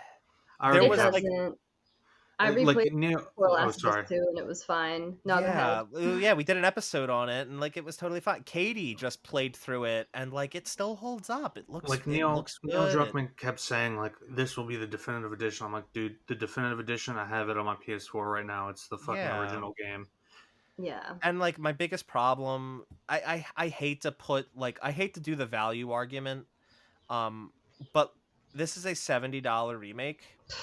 It doesn't have the multiplayer, and like it's overall just a model swap, a touch And up in yeah, graphic, and let's be extra real. mechanics. Let's be real here. A lot of those assets are just being swapped over from Last of Us 2, because remember there were those flashback sequences. Those models are just getting plugged in Yeah, to and so much of it is just being swapped out from work they've already done on Last of Us 2. yeah, and frankly, also like Naughty Dog on Twitter has been showing like a side by side of tests during the scene before, like early in the game. I don't want to spoil it necessarily in case people haven't played the game and they'll be playing it for the first time. But they showed a side by side of tests in remastered and tests in this new Part One remake. Um, and like yeah, she looks much more realistic, she looks good, but I feel like her facial expression when she does like this very heavy sigh because she knows what's about to happen, she knows what's coming, it just seems so much more subdued. It feels like there's a lot less characterization in her face in that scene. I don't know, I'm not totally sold that this is going to be made necessary just because it looks so much more realistic. Yeah. I really don't think it's a necessary thing, and I definitely don't think it should be $70. Yeah. But the problem is, they know it's going to sell. They know it's going to sell Mm-hmm. bonkers. Well, yeah, and it's set up to coincide with the release of the show, marketing, and It's coming it's out. So it's coming out September 2nd, and the HBO show we know isn't coming until next year. So there's at least three oh, I months thought it was this between. fall. Okay, never No, mind. no. Never It's at mind. least Okay. 3 months before the show could potentially air, but I think even longer than that. So I don't know how, like, obviously there's some synergy going on there, but not as much as most people would probably think, because there's Mm. going to be so much time in between the game coming out and the show airing. So I think it's really just to have. I think it's really just to have something for the fall, because there's rumors that we're going to hear about the release date for God of War Ragnarok at the end of this month. Mm. Even if it's this year, I really feel it in my bones that it's going to be delayed to next year. Me too. So Yeah. they absolutely want to have something out this fall because they didn't have anything out last fall. Um, It's Deathloop doesn't also count. It wasn't their game. I was just saying it's a low invest, not low, I don't want to say low because there is work being done obviously, but not nearly as much as being invested as would be making an entirely new game. It's a way to make money because they have those assets from The Last of Us 2, like I just said. They have the gameplay, the infrastructure, the engine, all of that. Yeah. And they're not even creating anything new from the original game. If it's the original game, they're just updating it using all the new stuff they built with The Last of Us 2.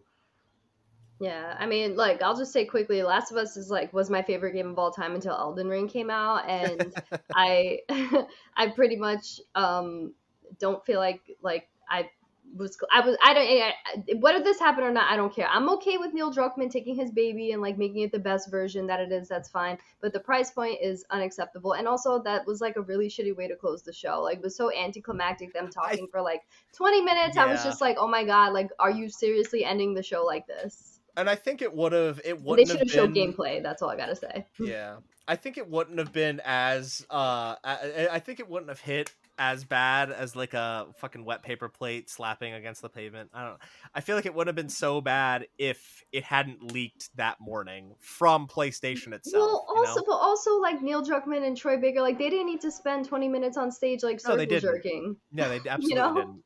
Like They that's how it absolutely felt, didn't. honestly. I'm not even saying that to be a dick. Like you Yeah. really talked for too long. No, and that's the thing, that they're both kind of superstars in this industry, and it's kind of getting to their heads. It seems Um, like that, yeah, for yeah, sure. and yeah, it wasn't a sexy, exciting closer to what was otherwise a very rough, long, and pretty boring show overall. Totally. Like, and that's kind of the problem with a lot of another problem with a lot of Jeff showcases is They're not any one publisher. It's not like a PlayStation showcase or an Xbox showcase or a Nintendo Direct or something where it's all PlayStation games or Xbox games or Nintendo games. There's a lot from a lot of different publishers and a ton of different genres all slapped into a 2-hour thing with commercials. Yeah. And it's just hard to appeal to everybody. You know, you could watch one thing and be like, wow, that looks really fucking cool. I am 100% going to buy that on day one. And then have 6 things that you're just like, I almost fell asleep. None of that was interesting to me. None of that excited me. Right, but their showcase is one that we'll talk about soon that they actually show me what the game is, where I'm like, oh, I might not be into that, but I could kind of see the appeal for people who are into that. And I feel like I didn't get anything from the entire Summer Game Fest with the exception of the first extended gameplay reveals that they showed for like Callisto and Modern Warfare 2. Yeah. So luckily Summer Game Fest was kind of really a summer snooze fest. But right after was Day of the Devs. And I don't know if you guys watched any of that, but it fucking ruled. Like all I saw was like a creepy like Thomas the Engine Tank game that looked really cool, but I didn't watch the whole thing. Fucking Choo Choo Charles, man. Yeah. That game looks awesome. No, like I genuinely think some of the games that excited me most out of all of these showcases were a lot of the indie games. Like Day of the Devs alone, like Planet of Lana, that's a game we've seen a couple times before, and I think that looks really cool. It's like a side-scrolling like puzzle platformer adventure. It looks really interesting. It looks fun. Time Flies, which is like a combination. I've seen the comparison everywhere. It's a combination of Untitled Goose Game, a game that I adored, and Minute, where you play as a fly and you only have like a set amount of time to live, and like the goal is like kind of to annoy people as much as possible and cool. Accomplish your goals within that amount of time. Escape Academy, which is like a narrative escape room adventure game where like you're solving puzzles and trying to get out of this escape room academy. A little to the left, it's like I feel like it's kind of wrong to say it's an OCD simulator. But it's like a puzzle game where you're organizing things in aesthetically pleasing ways. It just looks really calming and fun, and like a lot of these indie games really like they've appealed to me more than any of the AAA garbage that was in the Summer Game Fest showcase. Right. And I just like I indie games won this year. I feel like a close second was Square Enix, and we'll get to that. But like a lot of the indie games are just so good. Yeah. Moving on from Day of the Devs, did you guys watch the Devolver showcase? I did. I mean, their production is always just great. Even though they showed like very little games, but all the games they showed look pretty cool. Especially every the one single one. Yeah. The one that goes from like 2D to like side scroll, 2D to 3D. The Plucky Squire. The Plucky Squire, yeah, that looks super interesting. Amazing. Yeah. Easily one of my favorite games shown in the past few weeks. That game looks so fucking cool. And they only showed 5 games, one of which is already out. And yeah, Devolver, their showcases are always like really out there with the wild showmanship, the weird like meta narrative. Like this year it was all like Suda51 was in the was in the showcase as a character, and you know, the Suda51 creator of like No More Heroes, Killer 7, right, a lot of those Grasshopper manufacture games. He was this robot, and like they did this whole thing where they created a singularity where all this weird shit was happening. All video games were collapsing into one spot. Yeah. And it was like it was really fucking funny. They had lots of really good jokes in there. And yeah, they only showed 5 games, but every single one of them looks fucking cool as shit. Yeah. Cult of the Lamb, that finally got a release date, August 11th. Like that looks like it's a really cute like cultish like survival game. Angerfoot just looks like nonsense, like first person shooter, but your melee is a really hard kick, and like it has like these weird like alligator enemies and shit. It looks intense as hell. Card Shark, a game that's out now already, but like I've been interested in that game since day one. Like it's a game where it's not a card game, it's a game where you cheat at cards and make your way up in like the French aristocracy. It's so fucking, it's such a cool fucking looking game. Plucky Squire looks amazing, and then the last game they closed with was Skate Story, where you play as a demon made of glass and pain, and you have to skateboard to the moon. And it's got like this really cool, like indie rock soundtrack that like sounds fucking awesome. And like the whole aesthetic of the game just looks so fucking awesome. Like everything Devolver showed just like totally won me over. Yeah. I couldn't believe it. Because where else would you skateboard to? Of course, it's the moon. Yeah, well, it's such a weird out there concept, but like that's the kind of shit that Devolver likes to publish, and that's like it's what it's what kind of stands apart from the pack with indie games and stuff. You know, it's shit like that you remember. Mm-hmm. Yeah. And like, you know, converse to that, See, like this is what I don't understand is like that stuff sounds.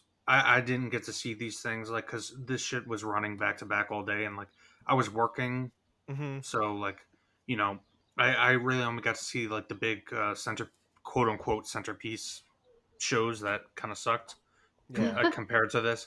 And like I saw a clip of like the train game, Choo Choo Charlie or whatever, and it's like how do you have something in your main summer game showcase like that Season of the Wind or whatever, or like that fucking Season. Troy Baker game.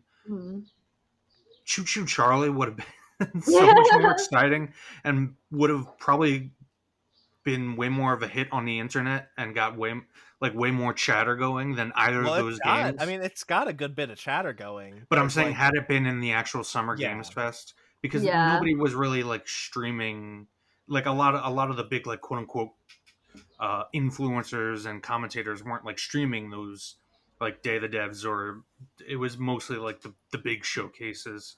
I mean, so like if we just want to talk about it real quick, I've been keeping a running schedule. You know, I'll plug it at the end of the show, but I've plugged it before. I write a newsletter every week, and so I've been covering these events pretty extensively, and I've been keeping a running schedule so people, you know, readers can know like when things are coming up, when to tune in and watch them. There, in the span of 2 weeks, from Thursday, June 2nd to Thursday, June 16th, there were 20 different things to watch. Yeah. And that's just the things that I kept track of. There very well could have been more. And they were like during the day, like when people were working. Yeah, too. like they're like the earliest ones like could have been at like the Upload VR showcase happened at 11 a.m. Eastern. You know, and like there were other things that started at 11 a.m. Eastern, and they're all differing lengths. Like some of them were 10 minutes, some of them were 2 hours. There's like no way to know. There's no way to budget your time and tell, you know, am I going to be able to watch this? Am I going to be able to watch all of this? Am I going to, you know, where am I going to be when this airs? You know, so on and so forth. It's just like, it's so difficult to be able to track all that stuff. And also to know, like, is the Guerrilla Collective 3 showcase, is that going to be worth tuning into? Is the Future Game Show going to be worth tuning into? And like, to be honest, I didn't watch either of those. There's a lot of these I didn't watch because I figured the games shown probably weren't going to appeal to me very much. And in the aftermath, I was kind of right. Like, it's mostly single and double A games, indie games, but like a lot of stuff that just kind of looks generic. Some of it looks cool. I remember seeing a few things shown during IGN Expo that I thought looked really cool, but like I don't remember them. They didn't stick out to me that much. So yeah, something like Devolver, where it was like 25 minutes, mostly showmanship, but like every game that they showed stuck out. Like, fucking awesome. It was such a good showcase, even without the showmanship stuff. But a lot of people, that wasn't for everybody, but it was absolutely for me. Yeah, for all the industry pomp, you know, and memes made about E3, one thing you can say is that at least things were more organized. Definitely. That was definitely the nice thing about E3. Because some of these showcases are announced like days before they happen. Yeah, well, the State of Play was announced, I think, that Monday or maybe even that Tuesday before it aired, you know? Yeah, it's kind of exhausting, honestly. Devolver didn't announce their showcase until the Friday before, and of course it was right after my newsletter went out to the subscribers, so it's not like I could even tell them, hey, this is coming. Right. It's just like, yeah, it's absolute insanity. real quick, like just cover some of these things like lightning fire, or yeah, you know what I mean. Netflix Geek Week had like a gaming day, and that confirmed like a Dragon Age anime, a new season of or a new spin-off Castlevania show, I think. Yeah, focusing on Richter. Yeah. I think a first look at the next season of the Cuphead show. There was Good a show. couple, huh? It's a good show. I do want to watch it. It does look entertaining. It's very retro, like yeah. obviously, but it has that like feels good to watch. Cool. All right, I'll have to check it out sometime. And they also had like some other games coming to like the Netflix gaming thing, because Netflix actually has games out, part of the subscription. A Devolver game, Point P, was shown. That's like a lot like Downwell, except instead of going down, you're going up, and it's like very colorful, and I don't know, it looks cool, but like, yeah, overall that was much more a thing. I feel that was more focused on shows based on games rather than games, you know. Right. I didn't really watch much of did you guys watch any of the other showcases before we get to the next like big kahuna? There was like the Tribeca game spotlight. No. Gorilla Collective. Okay. Katie, my significant other, like she showed me some of the Wholesome Direct stuff, and some of those games look pretty cool. There was one where you play, it's like a Frogger type game. I forget what it's called already, but it's a game where you play as a frog and you can only jump between shadows that are on the ground. Like that seemed pretty cool. There was one, I forget what it's called again, but it's like a kaiju dating sim where like the kaiju just come and wreck shit, but they're also trying to fuck. It's wow. Like, yeah, there's some really really cool creative things in that direct, and I'd recommend at least parsing through it. The nice thing they do about their VOD is they split up the time. They put bookmarks so you can like kind of scrub through between the games and stop where you kind of want to stop. Yeah. So that's pretty nice, pretty cool of them. But okay, yeah, let's just get to the next big kahuna, which is the Xbox and Bethesda game showcase. Handcrafted. This showcase was honestly the most exciting for me, just because it had more games that I didn't expect, like games that hadn't even heard of, that actually had substantial gameplay to make me understand what's going on. For example, that like Rick and Morty game. It's not a Rick and Morty game, but it's the same creators. It's from Squanch Games, yeah. which is which was founded by Justin Roiland, the creator of Rick and Morty. So yeah, like that's a game wasn't on my radar. Now it's on my radar because they showed like a significant amount of it to make me understand what's going on, how it plays. Interesting news about that one too was reportedly that game and I can't remember what other game. The Quarry, which just came out, the other game from newest game from Supermassive. Those games were apparently supposed to be Stadia exclusive and had like a pretty decent amount of initial funding from Google before Stadia obviously kind of shifted. That actually worries me more now. I don't think it's something to be worried about. It's just, it's interesting that those were originally, like, imagine an alternate reality where Stadia was successful, right, in like any regard, and like those would have been Stadia games, you know. But I also found it interesting that sorry, I didn't mean to cut you off. Okay. I found it interesting that they decided to put two big Blizzard games here, because at this point, at this point, to my knowledge, the deal is technically not gone through yet. No, it's not. B, there's obviously PR baggage that comes along with that, and C, both of these games have regular updates outside of all these showcases. Like all the information that we got had either already been shown in like quarterly updates with Blizz to the community directly, or we were going to learn even more about later with pre-established events. Well, I think that was definitely the case with Overwatch. I don't know about Diablo 4. Yeah, Diablo 4 gets quarterly blog updates. Yeah, but I don't think we knew I don't think we knew Necromancer was going to be the last playable class. It was like in the blog that they put after, but it was like timed to be after the trailer. Yeah. Okay. Well, yeah. Real quick, I want to preface before we dig deeper into this discussion. Like Xbox set out this showcase to accomplish two things, and that was one: every game shown during this presentation would be out within the next 12 months. Mm-hmm. And the second thing was that the majority of the games would be available via Game Pass. Yeah. The last one, probably, absolutely, the deals are already probably in. The games will definitely be available through Game Pass. I'm really interested to hold them to that next 12-month thing. Oh yeah, I totally Because doubt it. yeah, because like games like frankly, games like Starfield, I don't want to talk about it quite yet. That was the big closer, so we'll close this segment with Starfield. Like I don't know about that game coming out in the first half of next year. We'll see. But like like those are the two goals that they set out for this showcase, and I thought it was, it's very commendable for them to do something like that, but I also I will talk about it, but I also think it kind of hurt them in the end, and it's kind of why I felt like this showcase wasn't the strongest it could have been. So let's dig into it a little bit. They opened with a big look at Redfall. How did you guys feel about Redfall? I think it looks really good. It looks like a Left 4 Dead with vampires, which is Yeah, cool. but supposedly it's very single player heavy. It's not co-op. I thought it was co-op. It is co-op, but apparently like they wanted.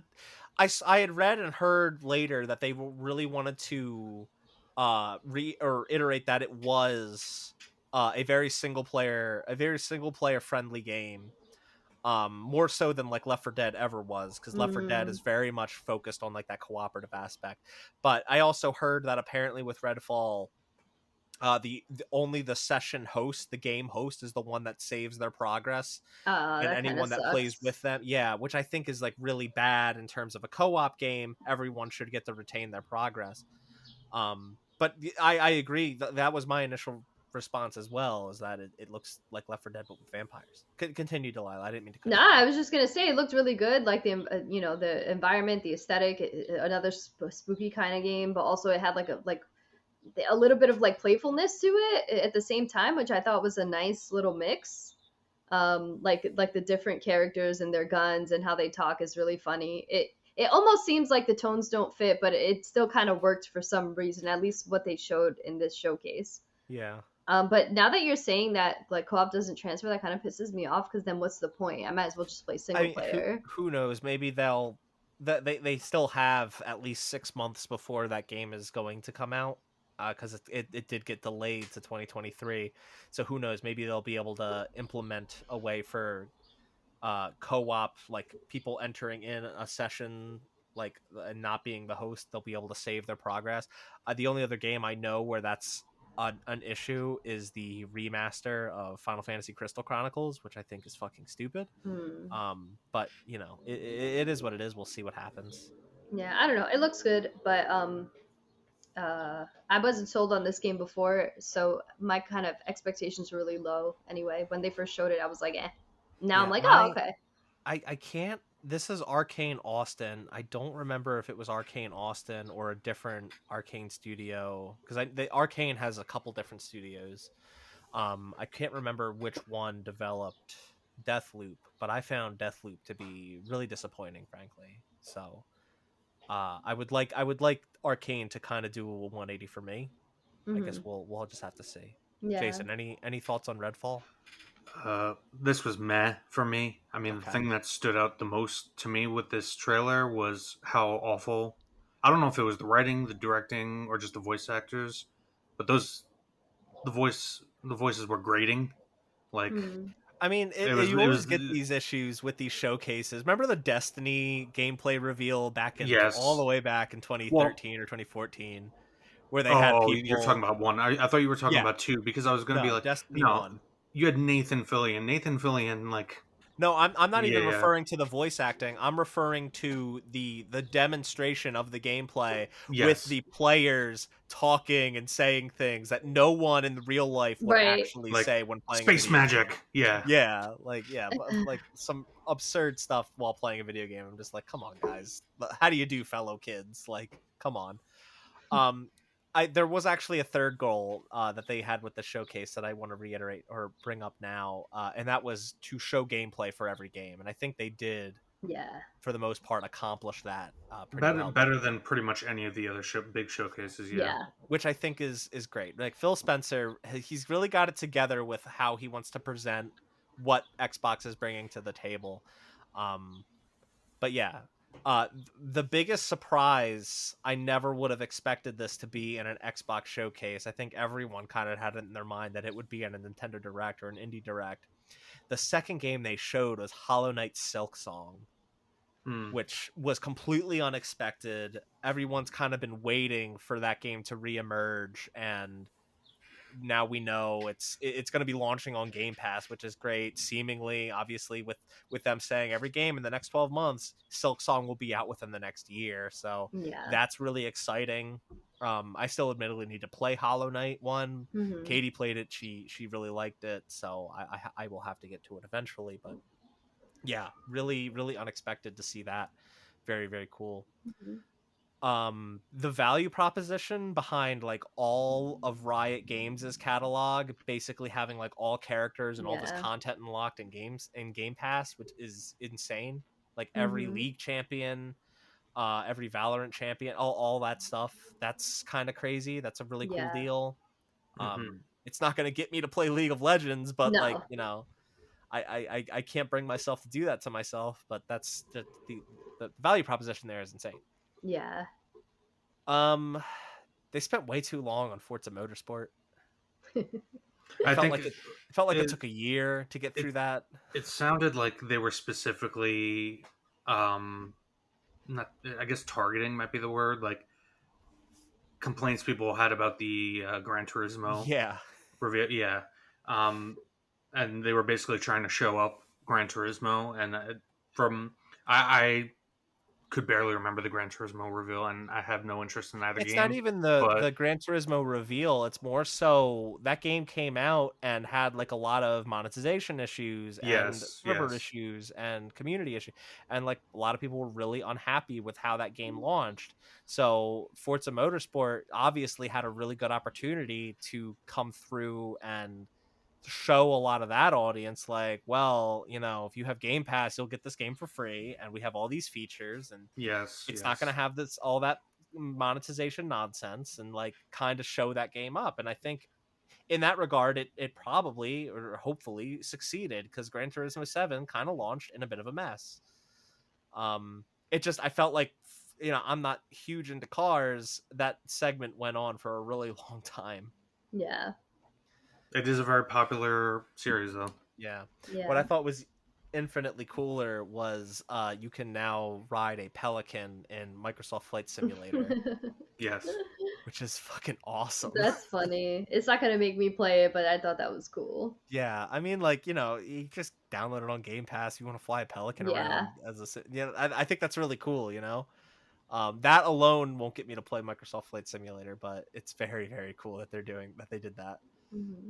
All right, let's go into Overwatch 2, Jason, because I know you definitely want to talk about that. I mean, and, like, you can speak to the reveal event too here if you want to just, I mean, basically the gist of it is they announced that they are dedicated to now, which everybody in the Overwatch community has been speculating that they were going to go to a free-to-play model fully, and that's launching now in the fall, which it's launching in quote-unquote early access, which basically just means they're, I guess, uploading the PvP, which is now fully separated from the PvE aspects of Overwatch 2. I know this is confusing for people who haven't been following it, but they're basically just updating the PvP for people who have Overwatch 1 in October, and moving to a free-to-play model. I guess what I'm wondering about this Yes. Sorry, go ahead and finish. All I was going to say was the long and short of the reveal event is they showed off a lot of things. They showed off a lot of plans that sound good in theory. They were not very specific when they mentioned things like battle passes or in-game shops. They were very vague about, potential issues people might have with the new monetization, like paywalls. Um, so we know more, but we don't. It's very strange. It could Yeah, be because very good or very bad. here's the two questions that I have. The first question: how does this affect current Overwatch 1 owners? You basically get a free upgrade to the PvP, and you get like a founders pack, quote unquote, which is like 2 lame skins. Okay, because I was gonna say, because like I get an upgrade to the new PvP, but the new PvP is free, so like it's like So I paid apparently, for the game, so what does it matter? they haven't explained how these battle passes are going to work and is the PvE going to be locked out behind these battle passes, Yeah, because the and PvE is now being released as part of the content release cycle. It's not going to be like a full package thing anymore. okay, because that was my next question: is what's the monetization like for the PvE, the campaign, the story that they're They were planning on putting extremely out? vague, and I'm worried about that, especially considering what just happened with Diablo Immortal. Yeah. Hmm. Okay. So they got some exciting plans, at least for the PvP side of things, it being free to play and battle passes over loot boxes, but there's still a lot of questions left unanswered, is what I'm gathering. Yes, basically. All right. And that's and look, the plan in terms of their content release cycle, in theory it looks great, but in theory Halo Infinite was supposed to have 3-month Ugh. seasons, and they ended up having 6-month seasons. So Yeah. because they couldn't churn out the content, and that game is pretty much dead at this point. Yeah. I mean, they really need to. One of the things that I'm kind of surprised wasn't in the showcase was an announcement for a Halo Infinite update, adding in like the co-op, the campaign playable and co-op, It's and like ridiculous. new story content, because they've Dude, said that they want they to make can't Halo even Infinite a live service game. they Like, can't even they can't even get the content out in time for basic multiplayer things. Like, I mean, don't. to be and Yeah, like let's be real. Like that game was supposed to come out with the launch of the Series X. It was delayed an entire year. So like no doubt that there's some development issues going on within 343 Studios, but like yeah, if they want this to survive and thrive as a live service game, they got to start getting that stuff out. Like Yeah, I am holding off on playing I haven't played the campaign for Infinite yet. I'm holding off until it's bro. co-opable. Don't do it. Like, yeah, just honestly, that game was so boring by myself. I was like, I really wish that I would have waited, but now I'm glad I didn't wait because now we don't even know when it's happening. do And Yeah. they should have just delayed everything and lumped everything together to Yeah, do keep but the hype yourself up for it. do yourself a favor and forget about that campaign. Just go play the Master Chief Collection. oh, I already did. Yeah. I mean, I already Oh, have. okay. Yeah, that's the thing is like I've played all the Halos in time, and like I was ready for Infinite, but I played all the Halos in co-op with my old roommate. Shout out to Yeah. Alex. I know he's listening. Love you, buddy. Like I played all those games with him, and Hmm. we were gonna play through Infinite together, and we They don't know fucked when we're up. gonna be able to do that. They shouldn't have released the campaign. I didn't like the release structure of that game Sorry, at I all. didn't mean to go into a Halo tangent. I was No, just no, trying to no, no, use it no. as a Well, I mean, comparison. this is a Yeah. Microsoft showcase. Like, I'm Yeah, glad that Microsoft doesn't feel like they need to ride on the heels of like Halo and Gears anymore to put on a good showcase. But I still feel like there's stuff that's out for their main temple titles that is in the air, and that's just fucked up. You yeah. know? Now I'm Um. angry. Thanks. No, I'm just kidding. All right, let's get on to some exciting things. All right, let's move along. Let's move along. Um, yeah. So Overwatch 2, like we'll see. I am curious to learn more about. I enjoyed Overwatch 1 a lot. I wouldn't mind going back to it at some point, but right now, Yeah, I'm the kind of Nothing actual they like showed is exciting me. I yeah, will say that the actual gameplay changes that they've made, and some of the things that new heroes that they're promising, it does look interesting, and I am excited to be able to jump back into the PvP. I'm yeah. just worried about what the future will look like I'm not a big fan of these free to play battle pass systems, and I'm afraid of what that will look like, especially if there are paywalls. Also, another Australian character, and at I that, thought like, that was. Oh. no, go ahead, go ahead. No, go ahead.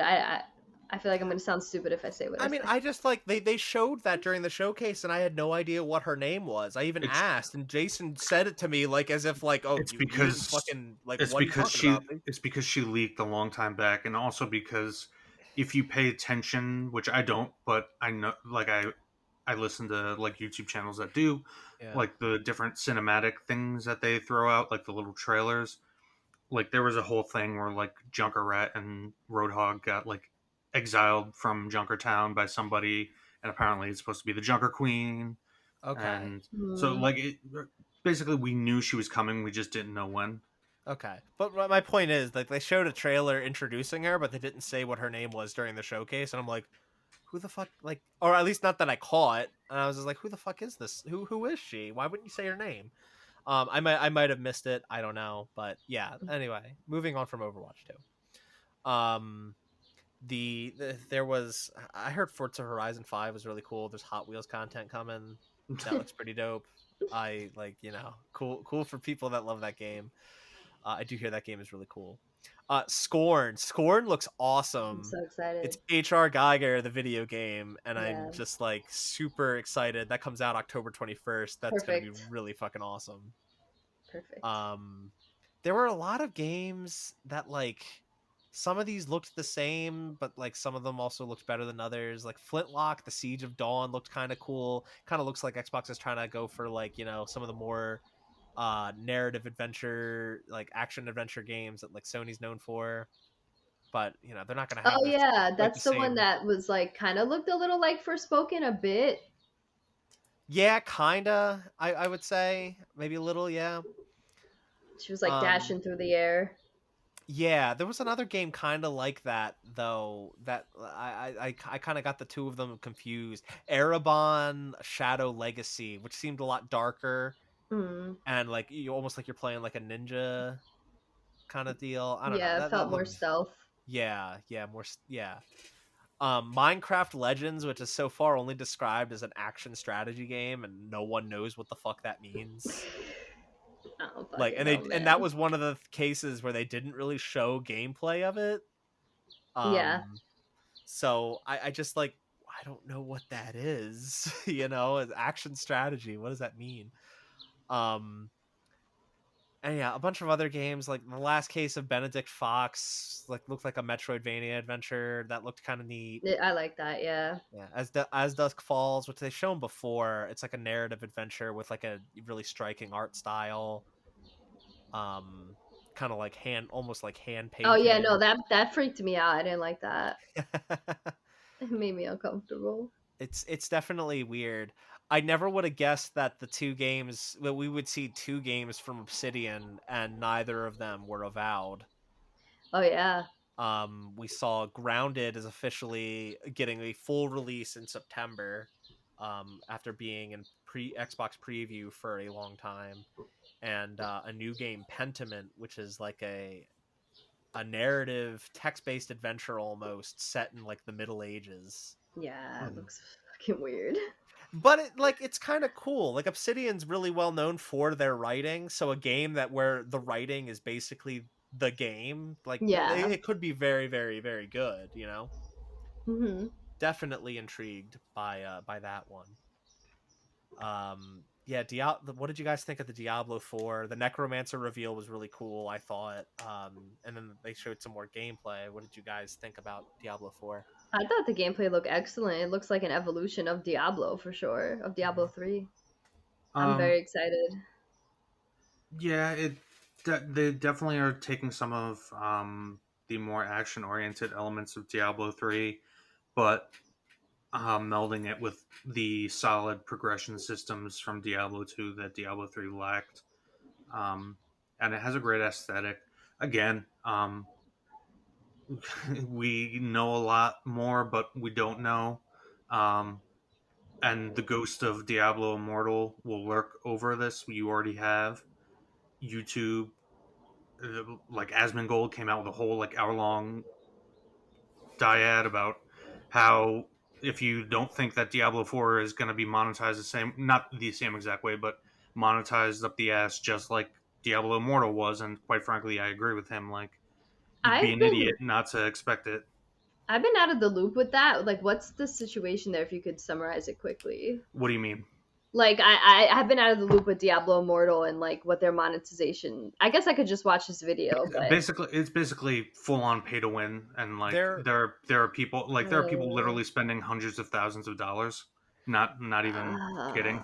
There was a video put out, I forget who the YouTuber was, that really goes in depth with how how exploitative the monetization is for this game. I can try to. I know exactly who you're talking about. He's an MMO guy. He's done like a lot of FF14 videos. He was actually on a podcast with Asmongold and a bunch of other guys like Quinn19 and stuff. Yeah.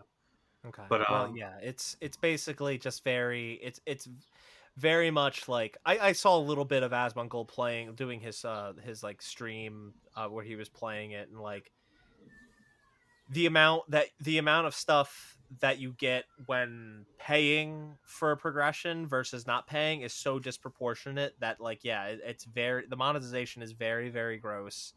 But I also find it really ironic how the news just broke that like the game has already made like 20, or the game in its first day or so made like $21 million.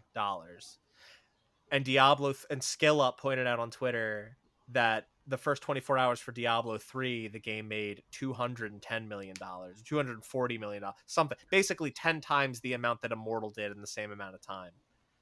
And it wasn't a free-to-play game, it was a premium game. It did have the auction house, but I don't think that actually launched with Diablo 3. I think it came out a month or so later. So what was the purpose of Blizzard putting out this game and monetizing it the way they did if it wasn't going to be as successful or more successful, and just basically harbor even more criticism than 3 did? Because Diablo 3 was a box product, so that I know that the profit so it goes down. But arguably with a free-to-play monetized model, you stand to make more money more quickly than you do with a box product. Yeah, but it's in the long run. So what's going to happen probably with Diablo Immortal is you'll have a lot of diminishing player counts in like Western servers, but like in Korea especially, that's just going to be a fucking constant cash flow for them for a long time. Okay. But anyway, Russia's big on that stuff too. Yeah, like Ark. It's the same thing as Lost Ark. Okay. I just hope that they don't keep this strategy for Diablo 4 because that would suck. Like I want, I enjoyed Diablo 3. I want to enjoy Diablo 4 as it is. The good news is I can't imagine they would go back to an auction house. Yeah. No. So at least that's off the table. But I don't know. I don't think you'd be quote unquote an idiot to think that 4 is going to have the same monetization strategy as Immortal. No. It's definitely not going to be to that excess. I don't even think it'll have anything even remotely like that. Like because if they're getting the amount of flack for a free-to-play game that they are doing that kind of monetization strategy, imagine a box product, a box $60, maybe even $70 product. You know, it launching on Game Pass notwithstanding, like Blizzard would be done if they tried to do that. They would be done. They would not get away with that whatsoever from their community. Yeah. So I cannot imagine they will even try, especially after the past few weeks. It's important to keep in mind when you hear people on Twitter and on YouTube making these hyperbolic statements, like people, especially like Asmongold, who have basically been getting abused by Blizzard in other games like World of Warcraft for years, decades at this point. Like there's a lot of bad taste left in the mouth from all of that a lot of other people probably, wouldn't understand. Yeah. I do want to bring up something you brought up earlier, Jason. It is interesting that we got 2 big heavy hitters from Blizzard during this presentation when that deal has not closed yet. Right. Activision Blizzard is not owned by Microsoft yet. Yeah. and it still has to go through it still has that's to what go I'm through saying. review over. Yeah, exactly. The FE. Yeah, Yeah. it's still being heavily scrutinized by the government, and we'll see if it actually does close. A lot of people don't think it will.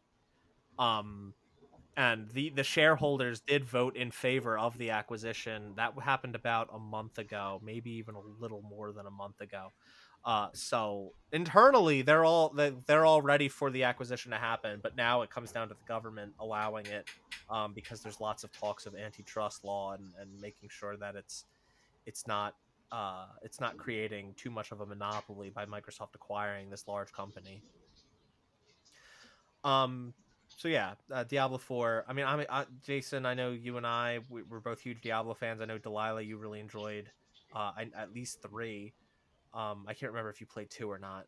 I did, but not as much as I did 3. Yeah, so I am looking forward to seeing. I am looking forward to 4 in some capacity. I'm surprised it only has 5 playable classes, but that might just be.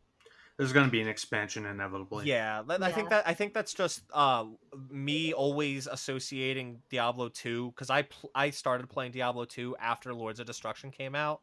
Yeah. So I've always felt the class roster there was much more vast. But five is, I'm pretty sure every Diablo game started with 5. Yeah. Okay. So yeah, moving on from that, Cocoon. It's a game coming from the one of the directors of Inside and Limbo from Playdead, being published by Annapurna. It doesn't quite look like similar to those games. It's going to be interesting to see that one. I don't know if you guys had any thoughts. I'm only excited because it's the same people who did those games, really. But it looked colorful, and like the whole stage shifting puzzle mechanic looked really neat. But the thing about Inside that I love so much, because I didn't play too much of Limbo, although I hear it's great, was like the way they use color and shadows into the puzzles. So Limbo, and yeah, if you like that about Inside, you probably will love Limbo. Yeah. I will say Limbo is a very, very good puzzle platformer, and it's very, very creepy. I wouldn't say it reaches quite the creepy heights that Inside does, especially by the end. Yeah. But it's very, very good. I think you would like that game a lot. We know what Team Ninja is making next. I feel like everyone saw that trailer and thought it was a new Neo game. Yeah. Wo Long Fallen Dynasty. So it's like a 3 Kingdoms game. It's confirmed to be within the Romance of the 3 Kingdom universe? I believe it's kind of like that, that kind of setting. I think I'm not 100% sure. It's definitely that China, yeah, the whatever period of time. I should know. I'm the history buff, but I don't know. I'm tired. Yeah, somebody in my YouTube comments for my reaction video went into details about it, and it seemed like it was you're on the right track. Okay. Yeah, go check out Delilah's reaction videos to these. But for those who aren't familiar, like Romance of the 3 Kingdoms is like the strategy, and then you got Dynasty Warriors, which is the Musou version of those games, basically. Yeah. So yeah, we know what team it's not, unfortunately, guys. Unfortunately, it's not Stranger of Paradise 2. I know. I'm just as heartbroken as Jason is. I know. He went his own way, man. Yeah. He went his own way. This showcase kind of ended with three big announcements. So Persona 3 Portable, Persona 4 Golden, and Persona 5 Royal are all coming to Xbox. Persona 5 Royal is the only one with a date right now, October 21st, but I find it really interesting, that Persona 3 Portable is the one that's coming, because that was a PSP port of Persona 3 with a completely different interface. That's a PS2 game, isn't it? Originally? Well, the original Persona 3 was a PS2 game, yeah. But the Persona 3 Portable specifically added or changed the interface so that you're not a character walking around the environments, but you're more a cursor that's interacting with things in the areas. And then there's the dungeon crawling where you're actually a person running around the dungeons. But like, it's kind of interesting that they did Portable over the other versions so that you have just the cursor interacting with things versus an actual walking character. But portable is also the definitive version of that game because it adds the ability to play as a female protagonist and the other additional content that game adds. I think it retains the FES content as well. So I just find that interesting. But also of note, these Persona 3 Portable and Persona 4 Golden are also coming to PlayStation. Obviously, they weren't going to announce that during the Xbox showcase. No, but they should put it on their service. Hello. Yeah, that would be cool, you know? These games are coming to Game Pass. How about PlayStation put them on PlayStation Plus? Yeah. Persona 5 did get removed from the PlayStation Plus lineup. What the fuck? Because, and who knows? Maybe they'll bring Royal to the lineup at some point. That would be nice. Yeah. But we'll see. Before we get into the last one, there was a little game called Ravenlock that actually looked pretty cool too. It was like really colorful and quirky, and that was the one that was like in the fairy tale setting. Yeah. Right? Yeah, that did look cool. Sorry, yeah. If there's games that you're excited about that we didn't bring up, that's the only one. Yeah, I'm sorry. Like, yeah, I'm like to the audience, like, we did watch these. Not all these games appeal to all of it. If you guys, Jason and Delaila, if there's any other games that you want to call out that interested you, please feel free. A Plague Tale we already knew about. That looks as good as I expected. Yeah, don't worry. When Requiem comes out, we're probably going to do an episode on it because we liked Innocence so much. Thank you to Delaila for that one.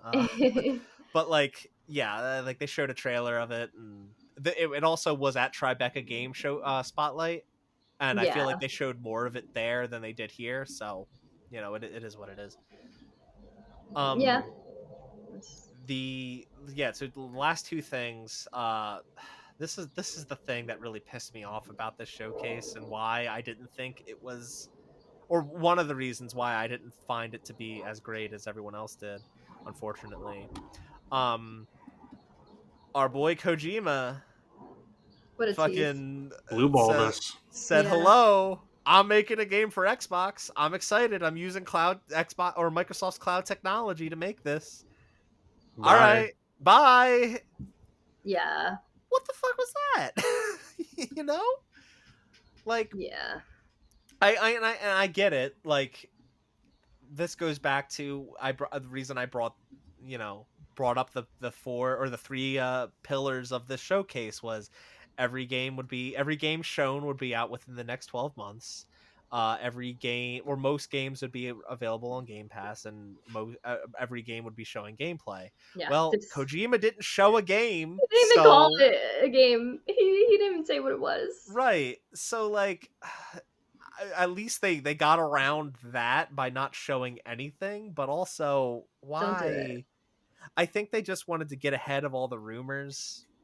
Because there was the rumor last year from Jeff Grubb that Kojima and Microsoft were closing a deal to have him make an exclusive game for them. I feel like they could have done that in a blog.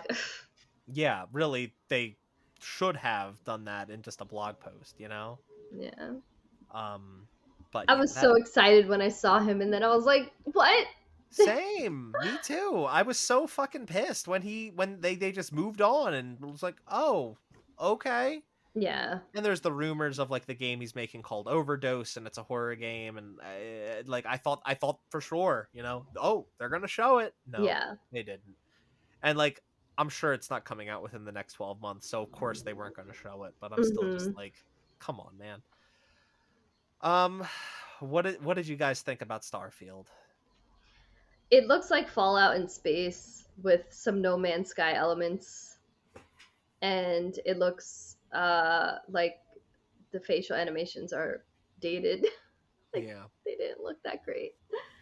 Some of the environmental stuff look good though, but I feel like I feel like if you don't like Fallout, you're not really gonna like this game. But I also feel like even if you like those games, they're gonna have to really show some like good narrative stuff.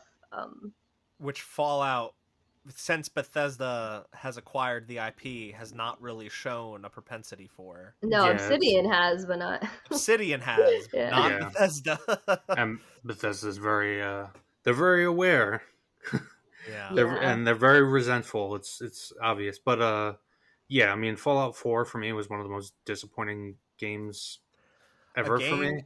The audience, fun fact, a game that Jason has platinumed.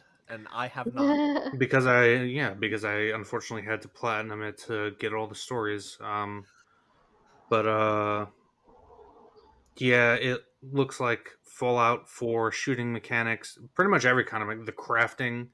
God help me. The only things that looked mildly interesting from that trailer were the things that I can already play right now in No Man's Sky, and it looks more vibrant and more aesthetically Hey guys, unique. if you want to go build your own spaceship, just go play Kingdom Hearts. The gummy ship, yeah. Yeah, the gummy ship, man. But nah, it looks like just another Bethesda game. Yeah, and that's kind of the problem. Handcrafted. That's kind of the problem I have. Is like I didn't have lofty expectations for Starfield. Like I figured it was just going to be another Bethesda game, but I think in the back of my head, I was hoping to be proven wrong, and I wasn't. It looks like Fallout in space. The spaceship stuff looks kind of cool, but like there's other games where I could do that, and overall I'm not much of a person that likes to have that kind of deep customization in like some of the things like Fallout 4 showing like the deep customization you could do in building out your shelters. I was never into that. And Yeah. I'm And not now really it into looks the like it will be idea an of like all integral this part of the customization game. you can do Yeah. in Starfield. Yeah, and like all the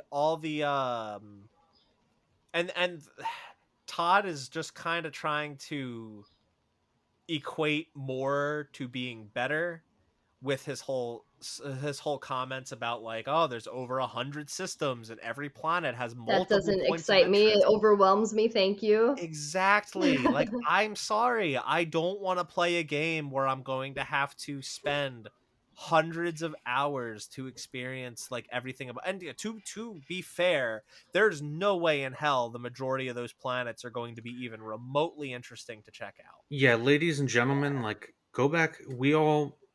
There's a lot of nostalgia for Skyrim, but if you actually go back and play it today, like it's not that great of a game. And Yeah. like they had what was it? Somewhere over a little over 100 caves spread out throughout Skyrim, and most of them are pretty much the same exact thing.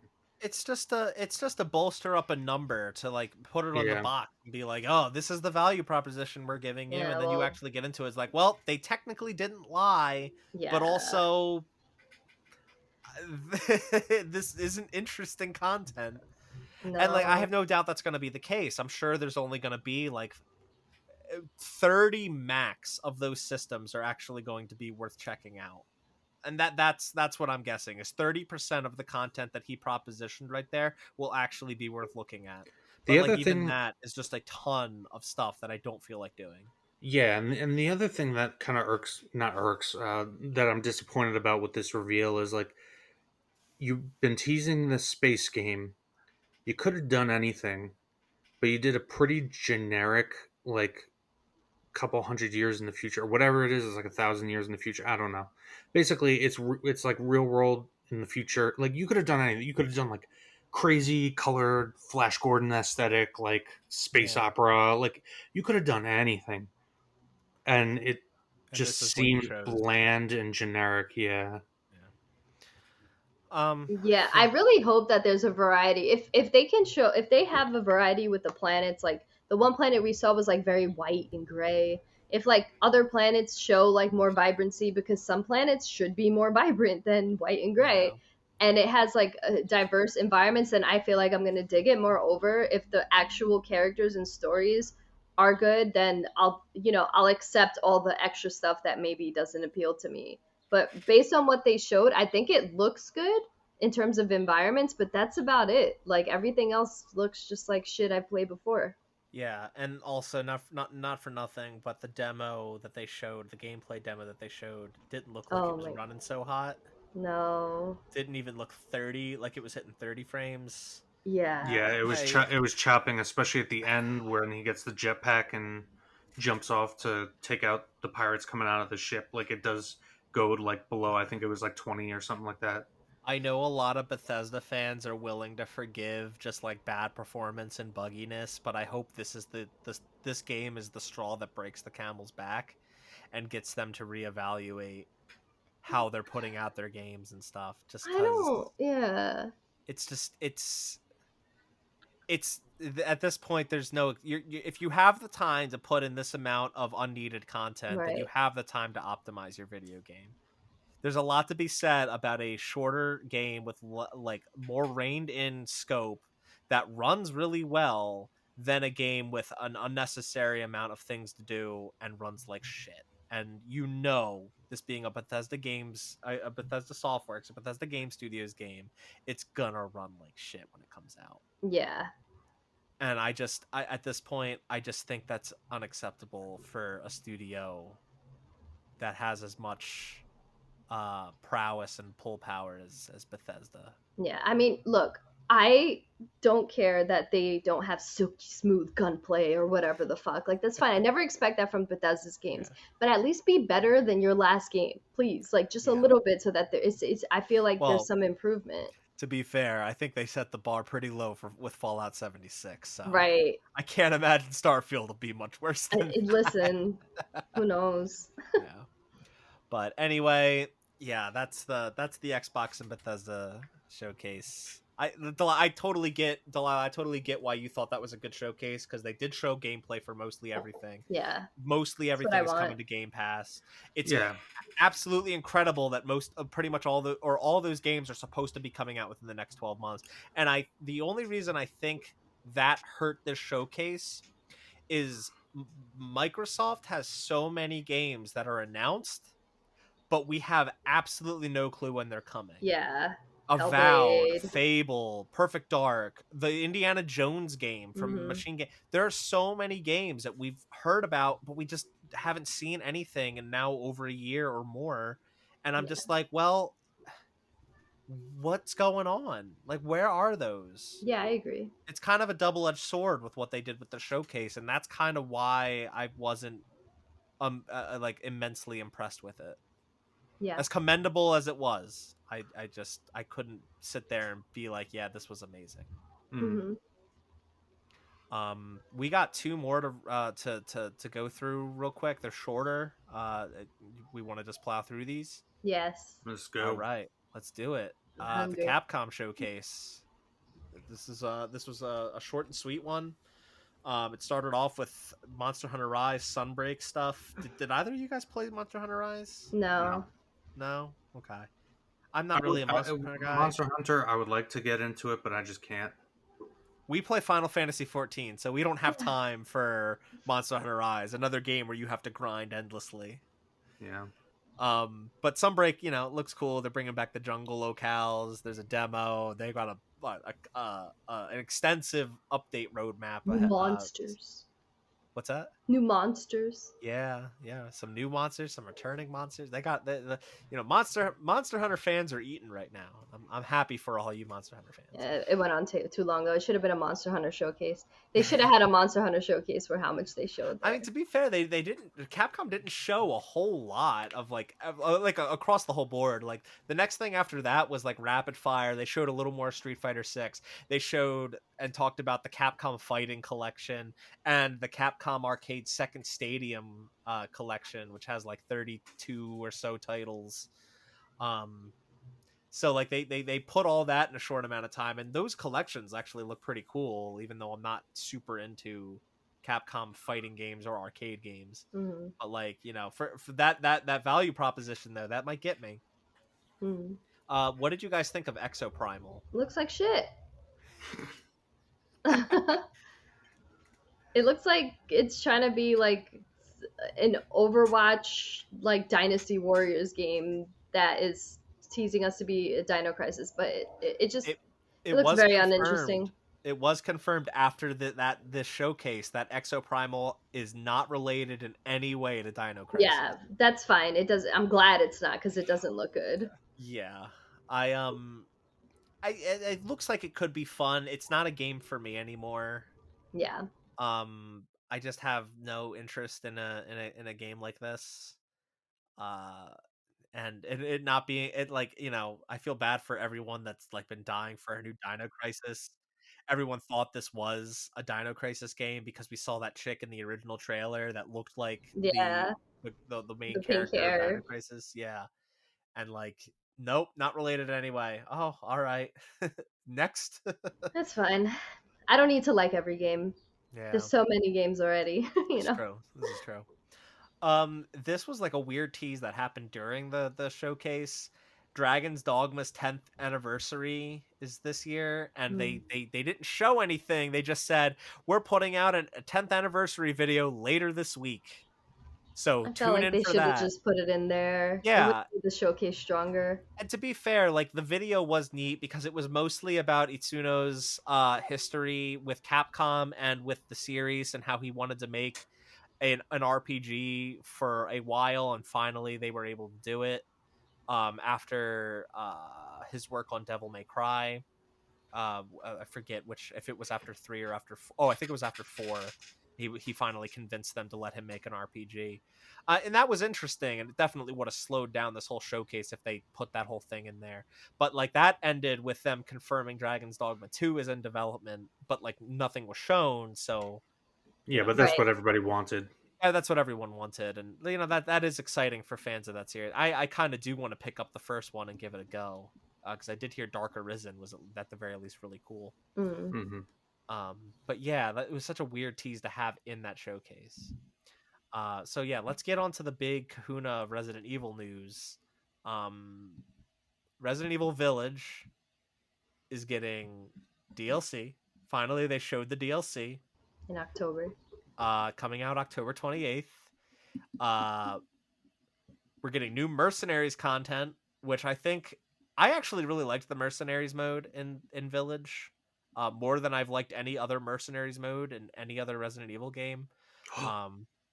I've never really liked Mercenaries, and Village actually hit the spot for me. But they're adding the ability to play as Chris, as Heisenberg, and as Lady Dimitrescu, and I think that's really cool. Yeah, it's cool. Third person mode is going to be really weird. I don't know why.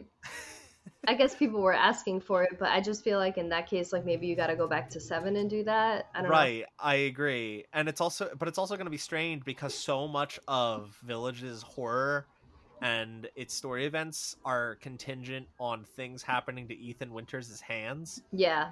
And same with 7. Yeah, it's like you can't use 7. You can't. I don't think you can even do it in third person just because of the level design. I kind of wonder if like what they're gonna do is during cutscenes if they're gonna shift it to first person. Yeah. Just so you can see the cutscene play out and then go back to third person gameplay. I don't know, but like it's an interesting bit that they're adding. And then the big thing was, and I guess minor spoilers for or really not minor, major spoilers. The showcase showed the spoiler. I know. I'm just just spoilers for the end of Village for the next few minutes. There is an epilogue DLC called Shadows of Rose where you play 16 years later as Ethan Winters' daughter.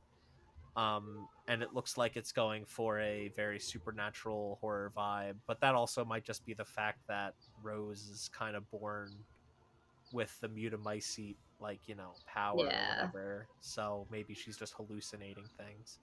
Are you guys excited for this? Are we gonna have to do an episode about this later this year? We'll have to do an episode, but this is my whole thing.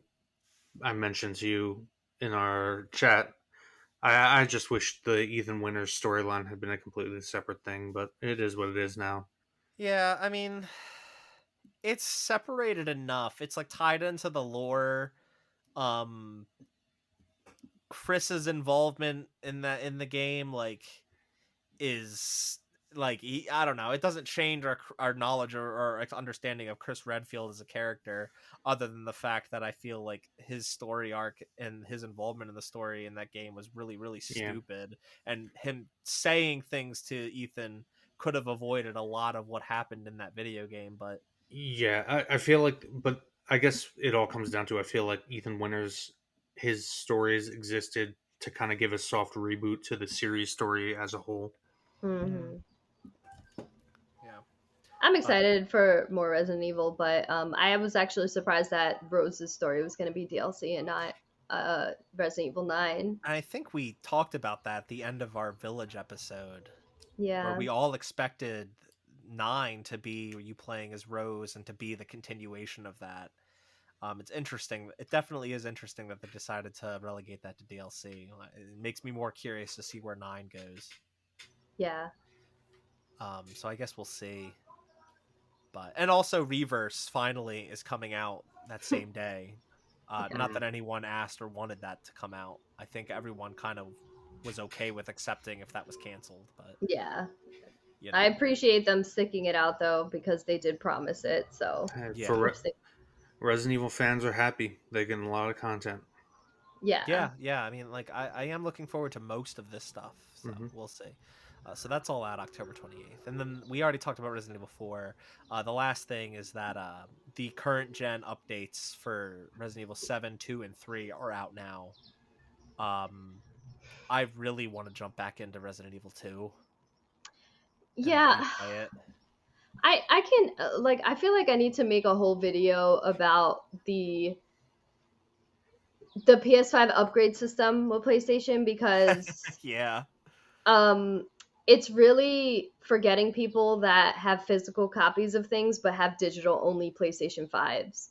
And so they can't get the upgrade because they can't put their physical version in their PS5s, and also like there's no like digital option. The only game that did something good with that was like Jedi Fallen Order, where you could like send them a picture of your physical copy and they send you a code for the PS5 version. Yeah. Oh, I didn't know that. Yeah. Wait, do you have a digital PS5? Yes, it's Matt's though. So I have a physical, he has a digital. But like, point being, like, I mean, to be honest, like I sold my copies, like, but like I'll take pictures of like someone else's copy and it's fine. I just get the digital upgrade. But like, you know what I mean? Like, fucking hacking the system. I mean, regardless, it is interesting. I mean, obviously they want you to be buying digital. Period. Yeah. They don't want people to stay on the physical, but like it isn't that's a dilemma that I didn't even think about. As you can see, I am not doing that. Yeah. Like I mean, you know, it is a very rare dilemma. But anyway, it just bothers me that now I can't play the upgraded versions, and I have the highest tier of the PlayStation thing that includes like Resident Evil 7, and that's only the PS4 version. Okay, to be fair, because I've seen a lot of people complaining about that on PSN profiles, like you didn't buy Resident Evil 7 that way. You were getting access to it through a subscription. So like a lot of people have been complaining like, why can't I upgrade it? And it's like, well, you didn't buy the game. Why would they give you the game for free? I would vibe with that argument if like Xbox didn't give us to be fair, like that's kind of the thing, is that Game Pass, that something like Game Pass and Smart Delivery, both they're just like far and away such forward thinking services that it's like Sony is still going to be playing catch up forever, even with this new PlayStation Plus service and everything. And not only that, but like getting free upgrades on PlayStation, it's nothing like Smart Delivery. Smart Delivery just like it reads your console and gives you the best version of that of the game for that console. Yeah. For PlayStation, to get an upgrade to a next gen version it's a fucking nightmare. You got to put in the disc. You got to go to the product page. You got to find the thing that selects upgrade to PS5 version, and then confirm that you want to get the PS5 version, and then download that. And it'll only play if you have the disc in. But also, if you put the disc in, it's going to pop up the tile for the PS4 version in case you want to download and install the PS4 version when you obviously don't want to, because all you're trying to do is play the PS5 version on a PlayStation 5. Yeah, it's not good. A fucking shit show. Yeah. It was really annoying when I was trying whenever I replayed It Takes Two with a friend recently, and that only got a PS4 physical copy, but like you get a free upgrade to PS5. Anytime I'd have to play that game, I'd have to pop in the disc, and I'd have to make sure I would select the right tile to start the game up with, because the PS4 one would show up every single time, even if I don't have that installed, because I've had to put a PS4 disc in to read the game. And it's not just a problem limited to like, obviously you're talking about other games like Resident Evil, so it's like, I'm just mentioning it because I would like to try the PS5 versions of those games and I can't. Yeah, no, I gotcha. I mean, luckily those games go on sale like pretty often. it's like, you could just, whenever they go on sale, you could pay like the $15 that it goes on sale for, and have access to that at any time. But it is messy. Like I'm not denying that it's very messy how it's handled on PlayStation versus Xbox. But yeah, that was the Capcom showcase. Yeah. And then the last one that I really want to talk about. Okay, can I just say, like, I didn't watch this when it released. One, because I was getting excited for Shredder's Revenge and I had some friends coming over to play with me. But, like, two, like, because it was only 10 minutes, I had no idea that they were going to go this hard. I know! Like, I'm used to anniversary events being shit. Yeah, well, like, yeah, they said it was 10 minutes ahead of time. It was actually closer to 15. Because a good chunk of it at the start was Kitase talking. So luckily they showed more closer to 10 minutes of content with a good chunk of time of him talking versus. How you do it? Huh? This is how you do a showcase. Yeah, no, I agree. Bada bing, bada boom. So yeah, the Final Fantasy VII 25th anniversary celebration. What we want to talk about. It opened with Final Fantasy VII Remake Intergrade coming to Steam. It's out already. It's deck verified. You can play it on a Steam Deck. This is good for all the PC players that were really mad when it was Epic Game Store exclusive for a while. I guess up to 6 months around, roughly.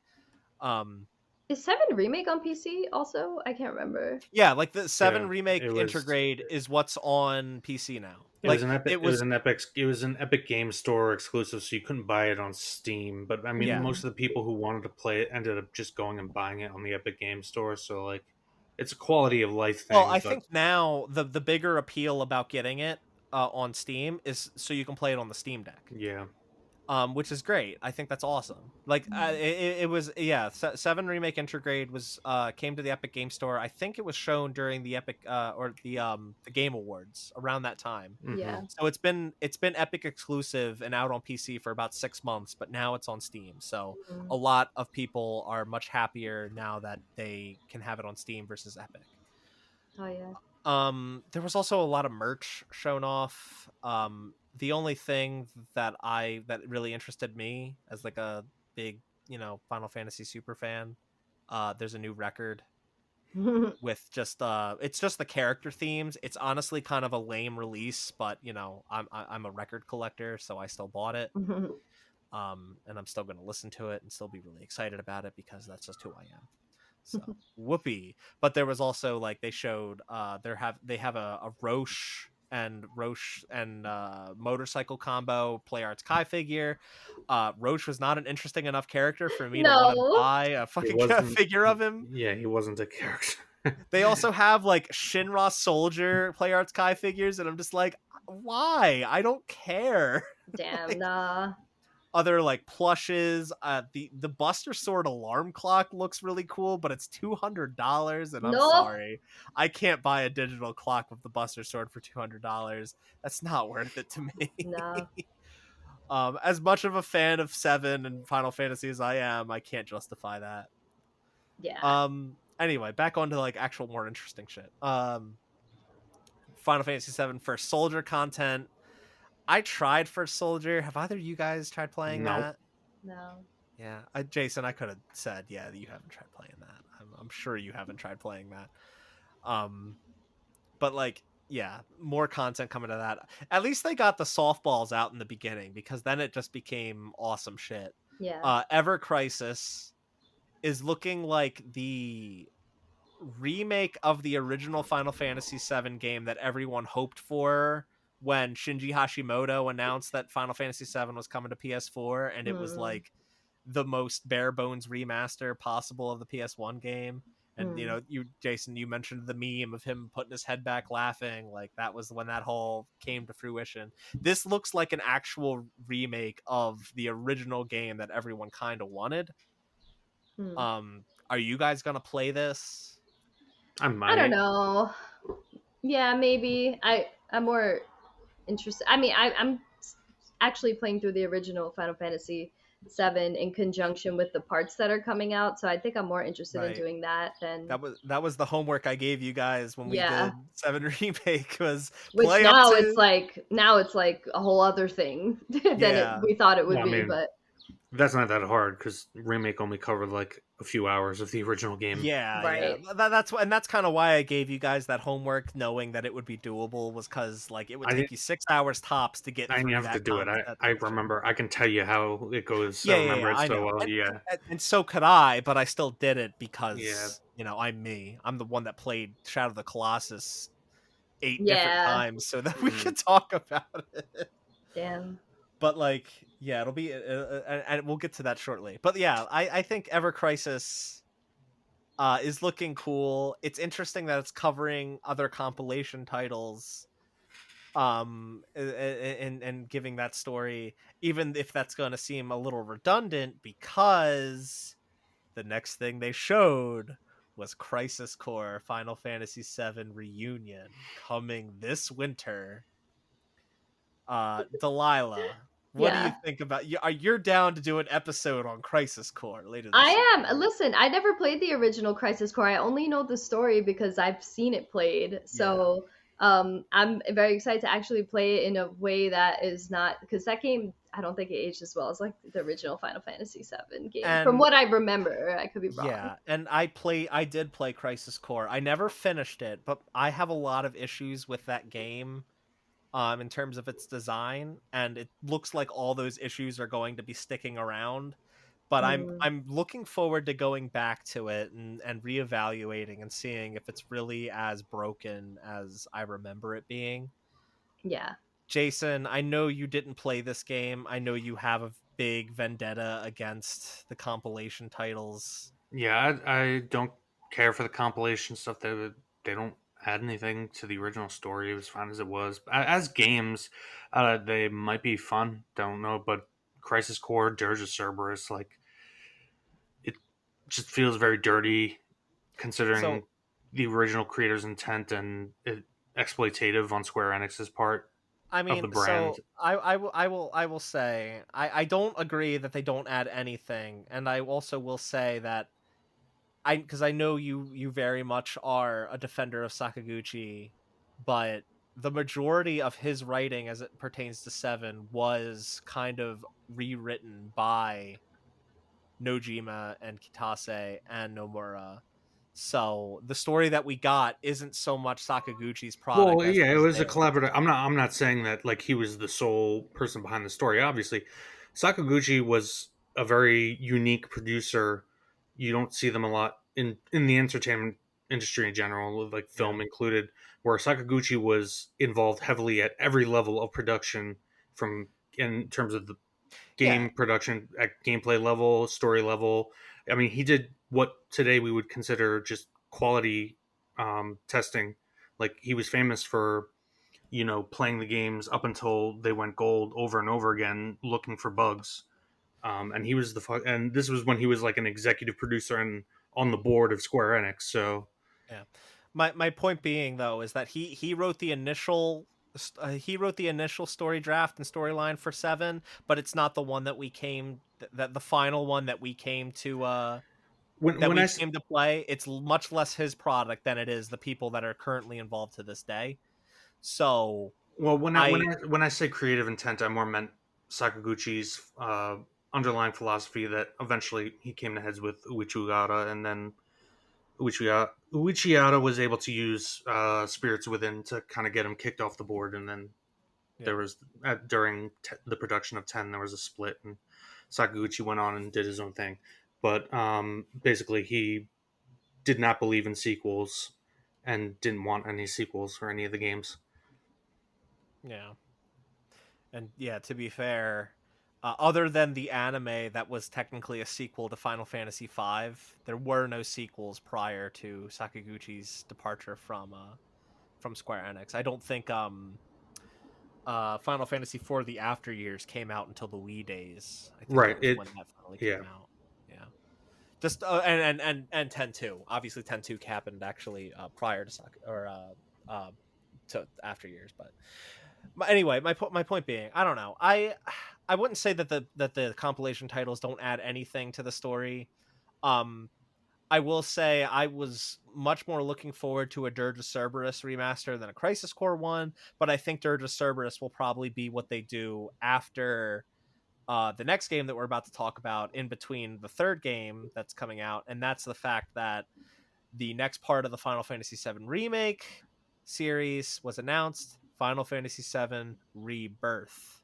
And we saw a few seconds of Cloud walking with Sephiroth, which yes, it's funny because in my mind it looked nothing like what Nibelheim would look like, well, but you immediately to be clear, it wasn't Nibelheim, it was Mount Nibel. It was, the adjacent area to Nibelheim, right, mountains. That's where they go to the Mako reactor in the original game. Right. Because the voiceover talking over the footage that we saw was Cloud recollecting the events of the Nibelheim incident, and Tifa kind of questioning him and his recollection of those events. So it was, to me, it was immediately obvious what they were showing there, and it kind of confirms what I was thinking all along, was that the second part of the remake, now we know is called Rebirth, will open up with the recollection of the Nibelheim incident. Minor spoilers for the ending of Final Fantasy VII Remake and Remake Intergrade. We know that the party, that game ends with the party on their way to Calm. When they get to Calm, that's where Cloud recalls the Nibelheim incident. So with that game ending on their way to Calm, I had been suspecting all along that the next game was going to open with the flashback to act as a tutorial segment, because that's when Cloud, several years prior, was a rookie, not really, a pro-oust combatant. So it would be a perfect time to introduce the mechanics of the game again for the beginning of a new video game, right? So I genuinely think that's how the game is going to open, with that flashback sequence. It's going to act as a tutorial and also act as the outset for the preceding adventure that we're about to go on. And we got confirmation that the remake series is going to be comprised of 3 games. So Remake, Rebirth, and a third title that's yet untitled, obviously. But we did also find out in after the fact, through press releases, work has already begun on that third title. So they have kind of 2 teams working on Rebirth, which is planned for next winter, and the next title, which work has already begun on. So hopefully we won't have to wait 3 years for the next one. We might only have to wait 2 years, maybe even 1. We'll see. Are you guys excited about Rebirth? I definitely am, obviously. Yeah, of course. But... And I'm starting to understand more why they put this in parts, especially considering how they're tying in like Zack's story and stuff like that, and kind of recreating. It's almost as if they're reimagining the story as well. From those original games. Even Dirge of Cerberus characters were in the Yuffie DLC. So I'm interested to see how much further they go with those characters. And I loved Final Fantasy VII Remake and the integrated DLC. So I have no reason not to be excited. Yeah, and that's kind of why I was hoping that Dirge of Cerberus was going to get the remaster treatment before Crisis Core. I unironically like Dirge of Cerberus as a game more than Crisis Core, even though Dirge of Cerberus is not a very good game.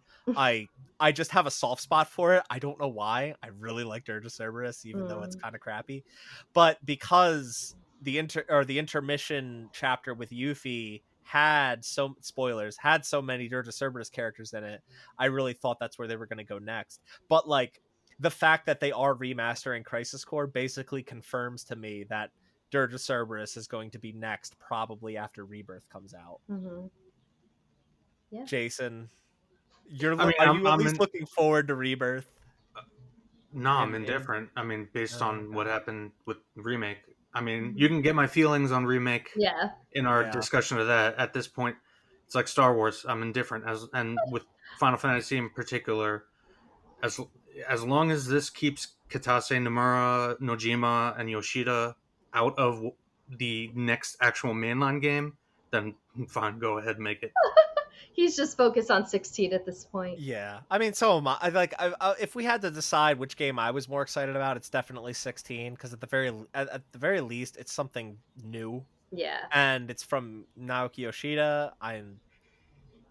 After so much time with 14, I adore the man. I appreciate everything he's done. And I'm looking forward to what he brings to the table that's wildly different from anything he's done with the series. So, but yeah, as a huge 7 fan, I'm very much looking forward to Rebirth. I mean, no matter what, hey, sorry, Jason, we're going to be doing an episode on it. You know that to be true. I know I have to play it. Like, I have no illusions. Yeah. But I won't be happy about it. That's fine. You don't have to be. So yeah, that was the 25th anniversary celebration for Final Fantasy VII. I was giddy as hell. I really enjoyed it thoroughly, and I'm looking forward to revisiting Crisis Core. Jason, I think you might be outvoted. We might be doing an episode on that this winter. So whatever, man. I think it's gonna be better. I think they're gonna change things up a lot so that connects. But I feel like playing Crisis Core Remake is gonna be essential to the story that they're telling. I don't like the story that they're telling. That's the root problem. I know. Yeah. The thing is, Crisis Core is going to be no different than it was over 10 years ago when it came out. And also, you have to counter with that. Like, in my opinion, Zack is just a side character that facilitates Cloud's story. That's like, he looked cool. He had a cool character design, so they made a game about him. Not entirely incorrect. I won't completely disagree, but I think because of that. Go ahead, Delaila. Sorry. No, it should be fun hearing Jason. Yeah, I mean, it's always fun hearing Jason. I can't argue with us. I can't continue and go into any more detail because that would spoil the original Final Fantasy VII. So, and thank you for censoring yourself and monitoring yourself on spoilers. So. This is like not the end of showcase season. Like I said, we've already got 2 things coming up, probably more, and there's more rumored, probably more that will happen. But like as it stands now, this episode is almost 3 hours long. Jesus Christ, I didn't know it was gonna be like that. We went on some tangents, man. Yeah, I mean, but that's why the people love us, because we really go in depth and talk about stuff. We get passionate. You get passionate, exactly, like how I get passionate about Final Fantasy VII being like good shit, man. Anyway, so yeah, like we probably won't be doing another episode like this unless some really bombastic shit goes down in the next few weeks. I can't imagine we'll be doing another bonus. But I hope this tided you over until our next episode on Mass Effect 3. Which you can expect, in about a month or so. Yeah. I am working through the game. Jason's working through the game. But like the finale to our trilogy, our Mass Effect trilogy podcast series. Yeah. We always love, we always love to do episodes like these every year. We like to do 1 or 2 just talking about other things because it's nice to do something different every now and then. Yeah.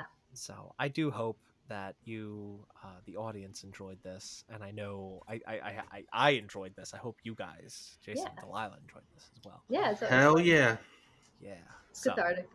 Delaila, what are you working on? What are you doing? I've just been streaming Monday, Tuesday, Thursday, 11 a.m. Eastern Time, twitch.tv/assassina_san, right? Yeah. Resident Evil 4. I've been exclusively streaming that this whole week until I finish it. You know what? Been going through a lot of backlog stuff. Like, feels good. It's been a while. I've been super busy with my day job. I unfortunately haven't been able to tune into your stream in a while. I hope that things calm down so I can maybe jump in again and chat. Shit's just been so busy. Jason, you working on anything? No. I mean, I have work every day. That's why. Gotta make the big bucks. Yeah, I write a newsletter for From Gamers Magazine. You can subscribe to that at fromgamers.net/newsletter. There'll be a link in the description. Check it out. You can follow me on Twitter at Nibelheimi, and you can follow Delaila on Twitter at Assassina_San. You can follow Jason on Twitter at SolidQuas, but don't follow him. He doesn't say or do anything on there. He forgets he has it. If you liked this episode and you're watching on YouTube, please like and hit that subscribe button. Hit that like button, hit the subscribe button, subscribe to the channel. If you want to tell us what game you saw that tickled your fancy the most during this showcase bonanza, please leave us a comment and let us know. Tell us what you like, tell us what you didn't like about the show or the showcases. If you're listening on Apple Podcasts, please rate and review the show, 5 stars preferred. Tell us what you like, tell us what you don't like about the show. And share the show on YouTube or on your favorite podcast service. Share it with your friends, your family, your pets, your kids. Maybe not your kids, we curse a lot. And just we just get the good word of Reap the Spoils out there. Obviously this is a one-off kind of like separated thing, but we do the monthly spoiler casts. Tune in for those. Next episode is Mass Effect 3, and we hope to see you then. Yes. Thanks for listening. Bye-bye, folks.